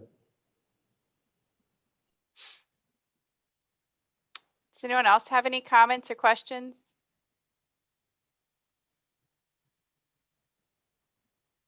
Okay. This is Barb Smith. Yes, Barb. I share Joe's concerns, but at the same time, I've been there before. So, but yeah, that's a pretty big miss. And it does seem like that if the tree thing was, if they weren't sure, it should have been in the budget and then would come out rather than it seems like it was an oversight. Madam Chair, this is Diana. Go ahead, Diana. And I can say that the numbers, the 489 number was, I believe, I'm not sure if it was at least 4 years old. So that number is actually, and the city committed to maintain that amount based on the original number provided. But I do have that, I think it was at least an additional, in today's numbers, almost 300 more thousand. And so I think that would have really been increasing the cost even more. So it was allowed that the original quote amount be used for the remediation amount. So if I just understand what you just said, Dorona, is that you're saying that the cost is actually higher, but the city stuck with the original lower estimate and is going to cover the excess? Yes, and it happens to be that where the area where the drop lot is proposed, it's a lot of tree canopy there that will be removed, and it had to be remediated, and therefore that's why it was denied. And again, they will try their best to remediate it to the level that was proposed with the original 489. So yes, the city will be covering the additional cost related to meeting the level of remediation required. Sounds good. Thank you. Mm-hmm. Thank you. Anyone else? Okay. Again, we do have a motion by Ms. Clark and a second by Ms. McAdory for approval of the recommendation as included in our staff report. Ms. Mueller, could you do a roll call vote, please? Yes, ma'am. The committee will now be voting on item number 7, the RSTP transfer requests. Town of Ashland, Ms. Amos. Aye. Chesterfield County, Ms. Smith. Aye. Goochland County, Mr. Coleman. Aye. Hanover County, Mr. Vidunas. Aye. Henrico County, Ms. Smidler. Aye. New Kent County, Ms. Leduc. Aye. Powhatan County, Mr. Chardine. Aye. City of Richmond, Ms. Clark. Aye. DRPT, Ms. Dubinsky.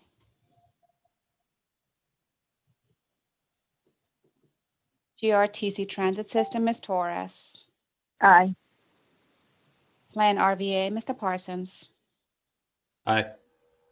Ride Finders, Mr. O'Keefe. Aye. And VDOT, Ms. McAdory. Aye. Thank you. That concludes the roll call for item number 7. Thank you, Ms. Mueller. So we will move on to item number 8, the FTA Section 5310 Program Grant Applications Endorsement. This is an annual item we take up, and I believe Ken Lance is going to present this. Yes, good morning. It is my pleasure to present to you for approval by the TPO the FY22 Section 5310 applications for the Richmond region. 8 applications requesting a total of $1,783,200 have been submitted. $918,193 is anticipated to be available from FY22 Section 5310 funds. As you may know, the Section 5310 program helps in meeting the special transportation needs of elderly persons and persons with disabilities by removing barriers and expanding mobility options.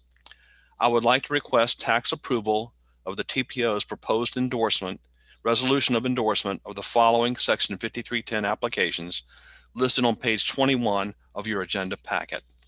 The first is from Chesterfield County Citizens Information and Resources for $553,600 for operating assistance. Second, Chesterfield County Community Mental Health Services Board, $195,000 to purchase 3 15-passenger vans. 3, Goochland Cares, $65,000 to purchase 1 14-passenger van. 4, Hanover Dash, $235,300 to provide and expand specialized transportation services for older adults and individuals with disabilities. 5, Heart Havens, $150,000 to purchase 3 9-passenger vans. 6, St. Joseph's Villa, $65,000 to purchase 1 14-passenger van. 7, Senior Connections, $454,100 to provide mobility management and transportation services for older adults and persons with disabilities. And finally, number 8, the Mill House, $65,000 to purchase 1 14-passenger van.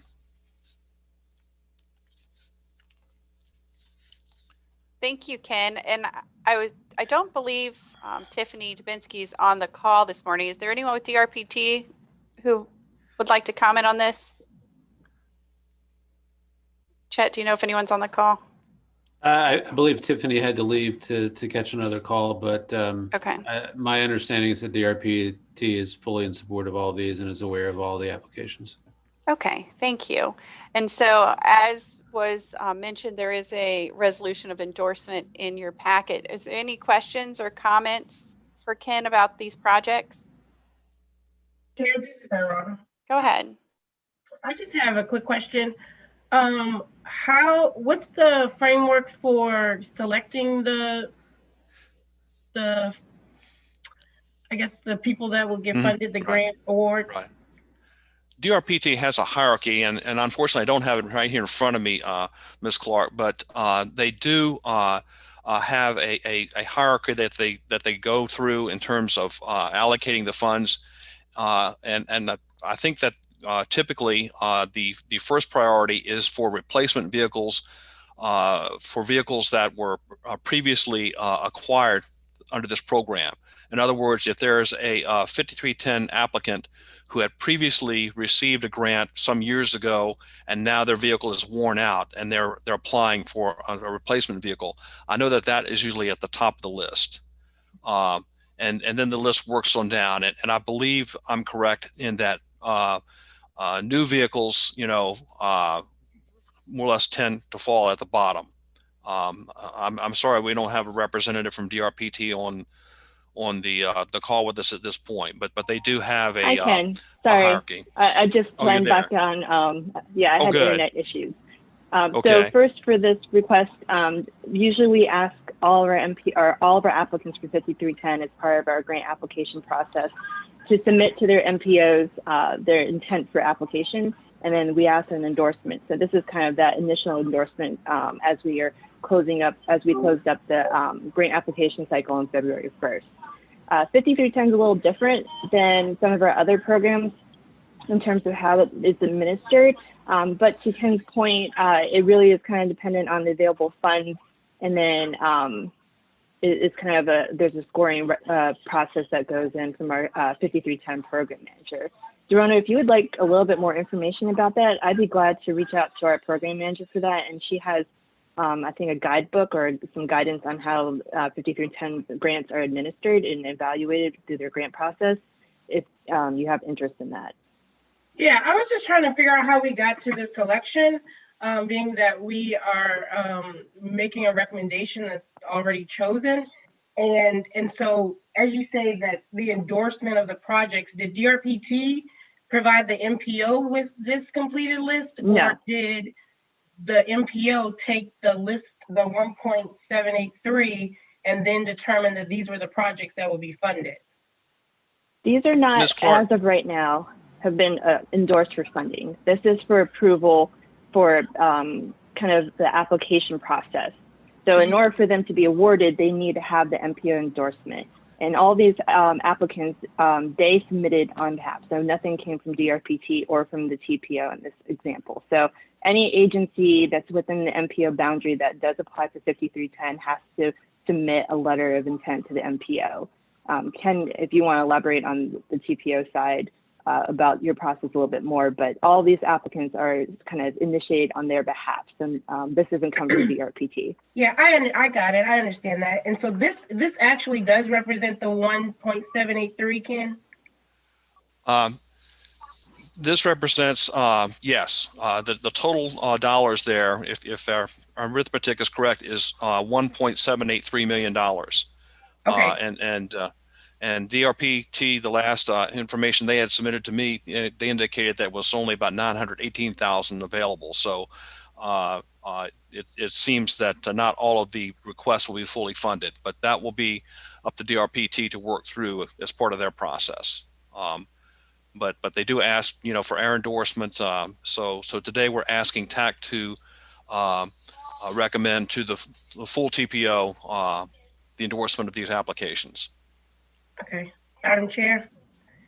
I guess based on the applicants that have applied for 5310 funds, I make a motion that the TAC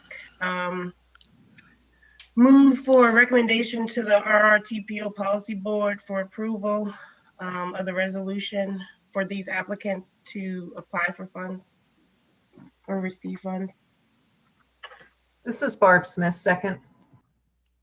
Thank you. So I have a motion by Dirona Clark to recommend approval of the adoption of the resolution of endorsement as presented, and a second by Barb Smith. Any other questions or comments before we move to a vote? Okay, Ms. Mueller, if you could have a roll call vote. Thank you. Town of Ashland, Ms. Amos. Aye. Chesterfield County, Ms. Smith. Aye. Hootland County, Mr. Coleman. Aye. Hanover County, Mr. Vidunas. Yes. Henrico County, Ms. Meidler.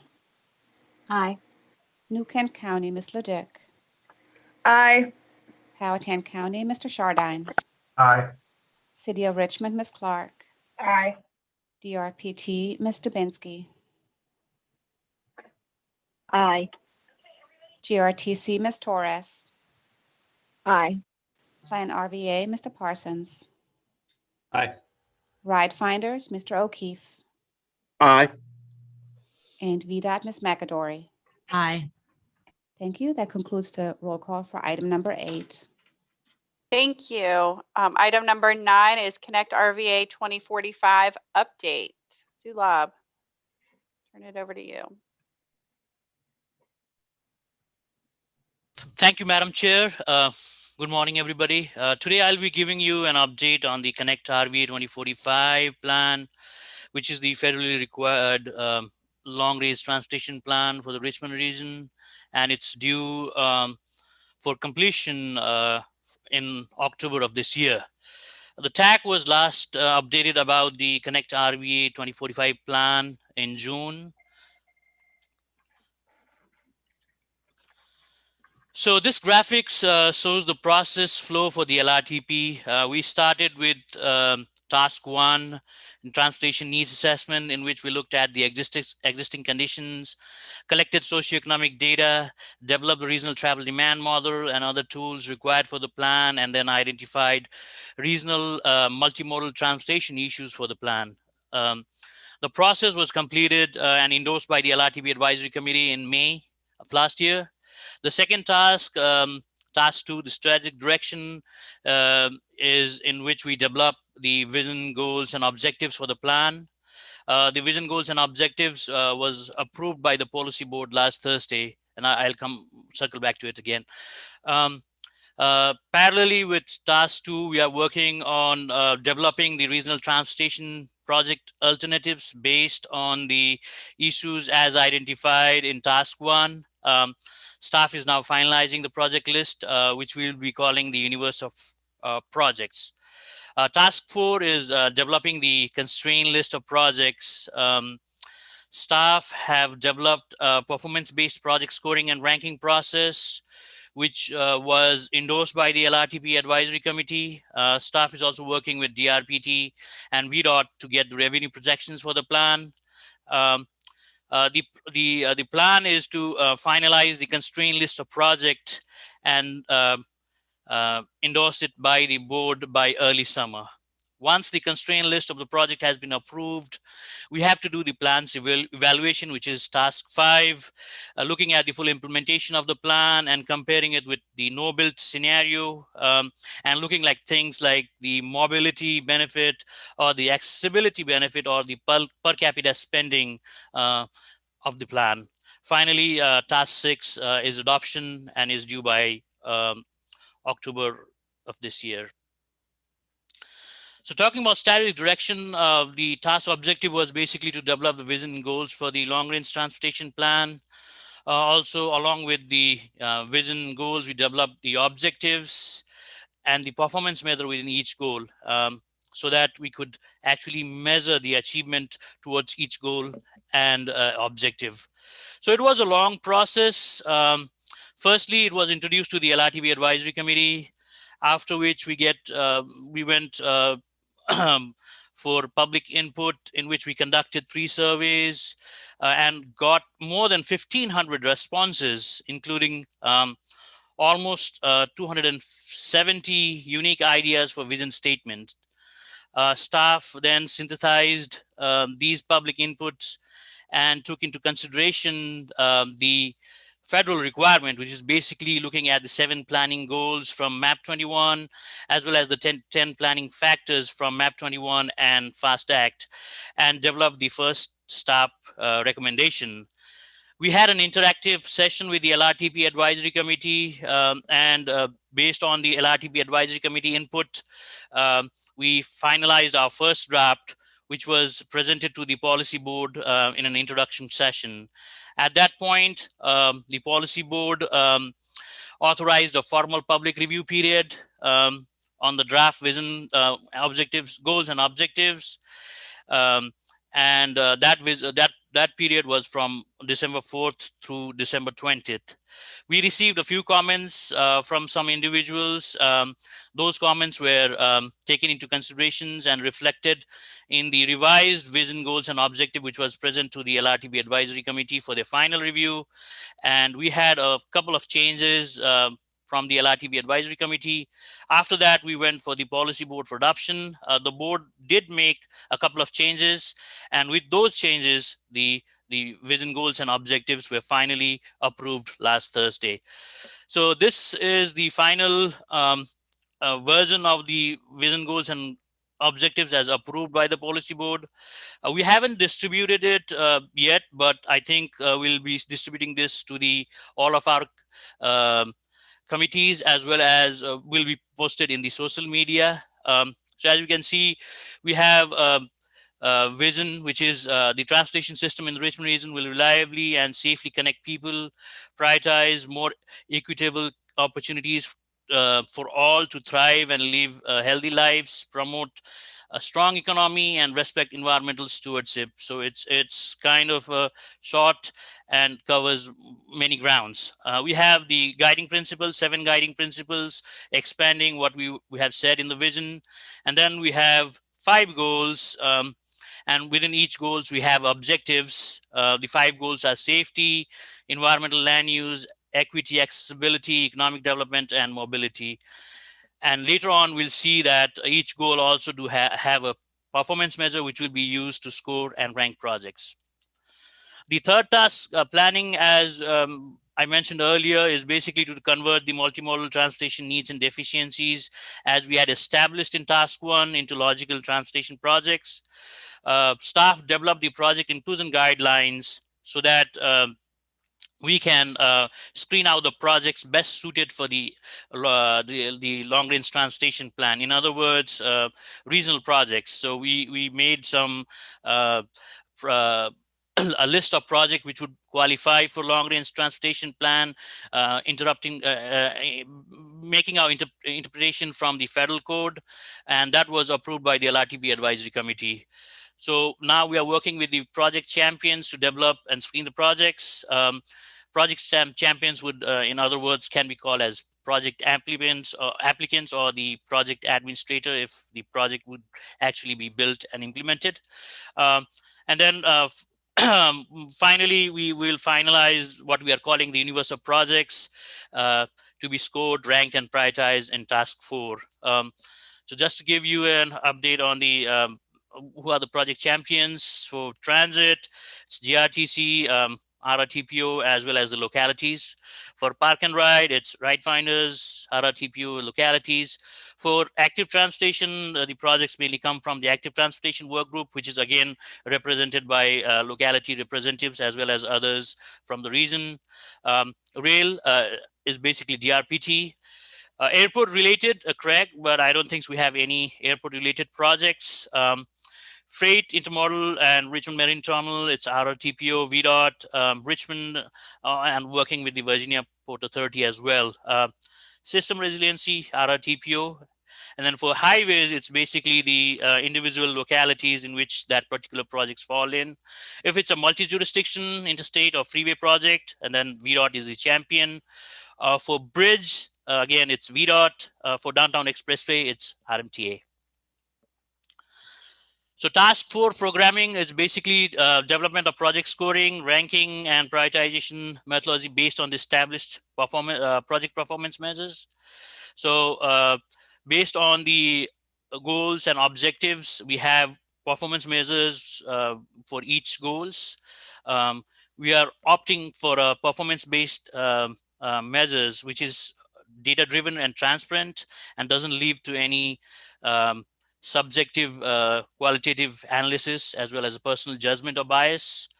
So that's I'll present that in the next slide. The other part of this of task programming is basically to acquire revenue projections for from now till 2045 from VDOT and DRPT. That process is going on, and we have requested VDOT and DRPT. We already got the projections from DRPT. And then finally develop the constraint list of project based on the project ranking and the revenue projections we have. So for Connect RVA 2045, we have the 5 goals as we mentioned earlier.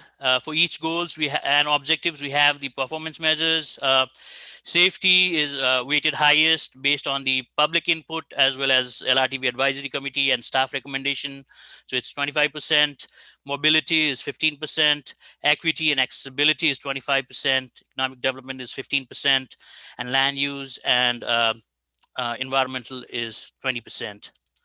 So within each goal, we have the project performance measures, and I won't go into detail of all of these, but we do have, for safety, we have crash frequency, in which we just basically look at the reduction in equivalent property damage of fatal and injury crashes, similar in lines with what Smart Scale does. The crash frequency, the crash rate is the same thing. The only thing is that we divide the PDO by the 1 million VMT, or 1 million vehicles for intersections. Mobility, person throughput, increasing the person throughput, peak period. The peak period is same for the reason. It's 6:30 to 8:30 in the morning and 3:30 to 5:30 in the evening. So 4 hours of peak period. We'll look at the increase in person throughput within that period based on the implementation of the particular project. Person's hours of delay, same calculation, same time, same type of observation for the peak period. We have the equity and accessibility, in which it's broadly divided into two parts. One is looking at access to jobs. The other one is looking at access to destinations. And again, with access to jobs, the first one, it looks at through the whole population. The second one, the access to job easy, is basically focusing on the easier population living in the designated environmental justice area in the Richmond region, based on the data provided by the ACS staff, developed the data for in which we calculated the minority population, low-income population, elderly, people with disabilities, zero-car household, and limited English proficiency people. And based on the statistical calculation, and looking at the concentration of these peoples in the region, looking at the regional average and more, we established the environmental justice areas. So the access to jobs EJ and access to jobs destinations EJ will only look at the access to people residing in those particular area. The project could be outside these areas, but if it's benefiting those people, then you'll get more points. Then we have the economic development in which we'll be looking at the job growth. It's basically the increase in the decay-weighted quantity of job adds into the project from 2017 to 2045. Connection to truck-intensive areas. We have delineated truck-intensive areas, basically the generators of truck traffic in the Richmond region. So any project is adjacent to those areas, they would get more points. And then truck throughput is basically similar like the person throughput, but we'll just look at the increase in the truck throughput for the whole day period, as trucks in different corridors might have different peak and off-peak times. And then finally, the environmental land use, we have 4 criteria within them. The sensitive features, looking at the sensitive features like wetlands, conservation land, habitat and cultural resources within the 1/4 mile of the project limit, looking at the percentage of overlap. It's an inverse measure. That means that the minimum the overlap is, the project would get more points. It's not a negative measure in which we actually deduct points, as it is in Smart Scale Round 4. Air pollution is basically looking at the annual reduction of VOC, volatile organic compounds, and NOx, nitrous oxide in metric tons. These are the 2 particulate pollutants which act as ozone precursors, and Richmond has a historic trend of not meeting those criteria. So we're basically looking at the reduction of these based on the implementation of the project. The other thing is VMT per capita, again, looking at the reduction in daily VMT. And the more the reduction is through the implementation of that project, the more the project would be benefit. The VMT per capita would give more points to the multimodal projects like the active transportation or transit projects, as mostly these projects would take away some change the mode shift or reduce the VMT, which would otherwise be taken through other modes. So these projects would definitely get points. Transportation highway projects, normally the VMT increases due to induced traffic based on the implementation of projects. So they are likely to not score good in VMT per capita. And then finally, we have the connection to activity centers, basically looking at the activity units, which is basically the areas with higher concentration of population and employment from in 2045, and looking at how many units are adjacent to the project. So these are the 15 performance measures which we'll be using to score and rank projects. 11 of the performance measures are true performance measures in which we have a built and no built comparison. The other 4, the ones with the asterisk, those are not true performance measures, but they are still data driven, and we can look at the change from 2017 to 2045. But there is no built and no built comparison in that case, those performance measures. So the next step in the whole process of long-range transportation plan development is to finalize the universal project. We are in verge of finalizing it, and I think we'll probably share the first draft of the universal project sometime next week with the Lrtp advisory committee. After that, once the Lrtp advisory committee approves the list of the universal project, we score and all the projects and established a ranked and prioritized list. Once we have done that, we'll finalize the Connect RVA 2045 constraint list. Whatever projects get in the constraint list cut in the revenues, those would be in the constraint list. The other project would be in the vision list. So we'll have 2 separate lists. And then we'll also be developing the projects which we will be calling as projects consistent with the long range transportation plan, which are basically local and programmatic projects, which obviously do address one or more Connect RV 2045 goals, but didn't make it into the universe of projects because of the project inclusion criteria. So that would be a different list which we'll be working as well. The targeted adoption of the constraint plan is by early summer. And once that's been adopted, we'll be working on the evaluation of the plan, the final phase of public outreach, and then the air quality conformity run, which will be done by VDOT, and then ask for approval to the board in, I guess, mid-September, or I think early October. I think that's the plan. So that's all I have. This was a quick update, and I'll be happy to answer any questions at this moment. Thank you, Sulabh. Does anyone have any questions? This is Chet. I just had a quick clarification for Sulabh. So if you go back to the last slide, I think did you mean to say that the constrained list would be adopted in early summer? Yeah. Not the plan itself? No, just Okay. just the constraint plan. Yeah. Thank you. Mm-hmm. Any other questions or comments? I know we just recently met about this. All right, well, thank you for the update, Sulabh. Moving on to item number 10, Transportation Agency updates. Tiffany, are you still on with us? Tiffany had to jump off, but I did want to share a couple highlights from the DRPT report. It is posted on the website along with the agenda. So if anyone wants to refer back to this, you can see it there. FDA awarded a DRPT a Research Demonstration Program Award in the amount of $247,500, which they will use to develop an adapting to a new normal toolkit for use in assisting transit agencies in safely restoring service and ridership. I did also want to highlight the Long Bridge. The CTB has awarded a contract to VHB for preliminary engineering on the Long Bridge project, which is super exciting for us.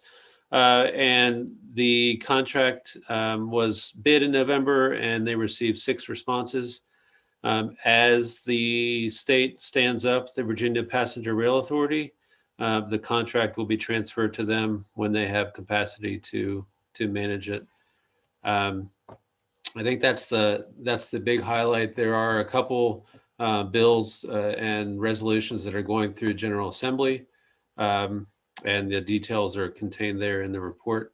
But with that, I can certainly pass along any other questions back to Tiffany, or folks can contact us after the meeting and get more details if necessary. Thank you, Chet. Next on the agenda is GRTC. Adrian, I think you're still here. Yes, I'm still here. Go ahead. Good afternoon, everyone. Just a quick update on the Regional Public Transportation Plan. Most of you guys were on the call yesterday, so I'll just kind of give a high-level briefing. We had a core design kind of retreat between January 19th and 22nd with the consultants, and many members of the Public Transportation Working Group from the MPO TAC were part of this activity. And we designed two concepts, one more of a coverage scenario for expansion of things that would be considered regional, as well as more of a ridership, high density version, again, for things that would be considered regional. The next steps for kind of I guess the MPO and the Public Transportation Working Group is we will be putting together another core design. This will probably just be one day, and we're looking at the week of March 15th. So kind of just a heads up that I will be sending either a doodle or a calendar invite for that next design, as well as we'll be setting up another Public Transportation Working Group hopefully soon after that to also discuss the funds related to the current network and some of those definitions. So still lots of work going on and lots to do, but as far as kind of the end timeline, we hope to have a draft report completed in April and the final report completed in May. Just another comment is that we have our board meeting on Tuesday for any who want to tune in through YouTube. That's it, unless you have any questions. Does anyone have any questions? Thank you, Ms. Torres. So we have John O'Keefe with Ride Finders next. Yes, ma'am. Thank you, Madam Chair. Ride Finders is just continuing to utilize all the social media platforms to stay engaged with our customer database and the greater Richmond community. We're doing recordings for outreach videos for employers. And we also have on social media where we read Wednesdays with special book readers. So we're doing that as well. And you can see that on Facebook and other social media outlets as well. And we continue to provide assistance as requested, and the linking of information and resources such as DRPT's safe commuting tips, relaying that information to the public and to the employers as well. And that's all I had right now, Madam Chair. Thank you, Mr. O'Keefe. Does anyone have any questions? Okay, next, Liz McAdory with VDOT. Yep. Hello, everyone. Okay, I will quickly go over CTB from January as well as next month. In January, there were several presentations given. One was on the prioritization of VTrans midterm needs. Obviously, the Smart Scale presentation where they both presented scores and the draft recommended funding scenario. There was an update to the traffic COVID trends, both statewide. And then there was also a presentation on the SGR, which is the State of Good Repair program, on the prioritization process. If you need any additional information or want copies of those presentations, they're either on the CTV website or feel free to let me know and I can send you a link. There was an action items on the same day. They had the action meeting, the same day as the workshop meeting. CTV took action on the revenue sharing deallocation, which I know many of you are familiar with. There was a Henrico project, an existing Smart Scale project that had a proposed budget increase.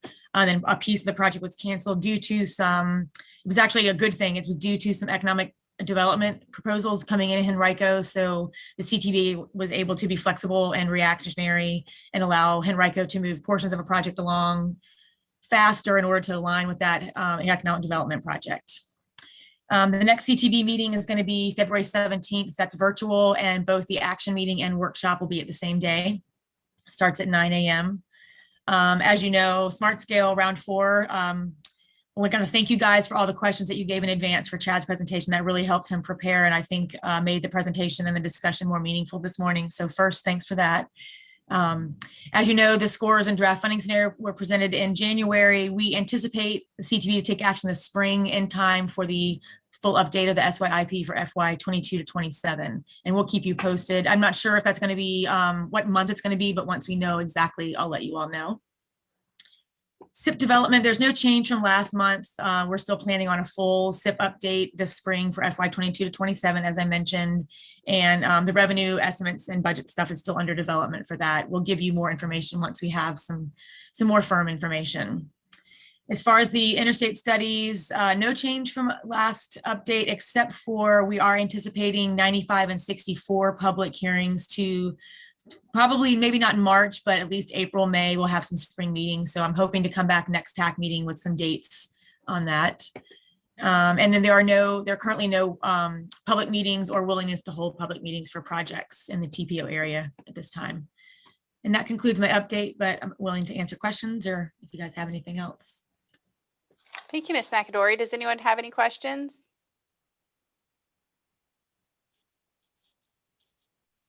Okay. Here we go. The next item on the agenda is the future meeting topics. I think we've talked about a couple of these today. I'm not going to, due to the time, I'm not going to go through them, but does anyone have any items they'd like to see added to the future meeting topics?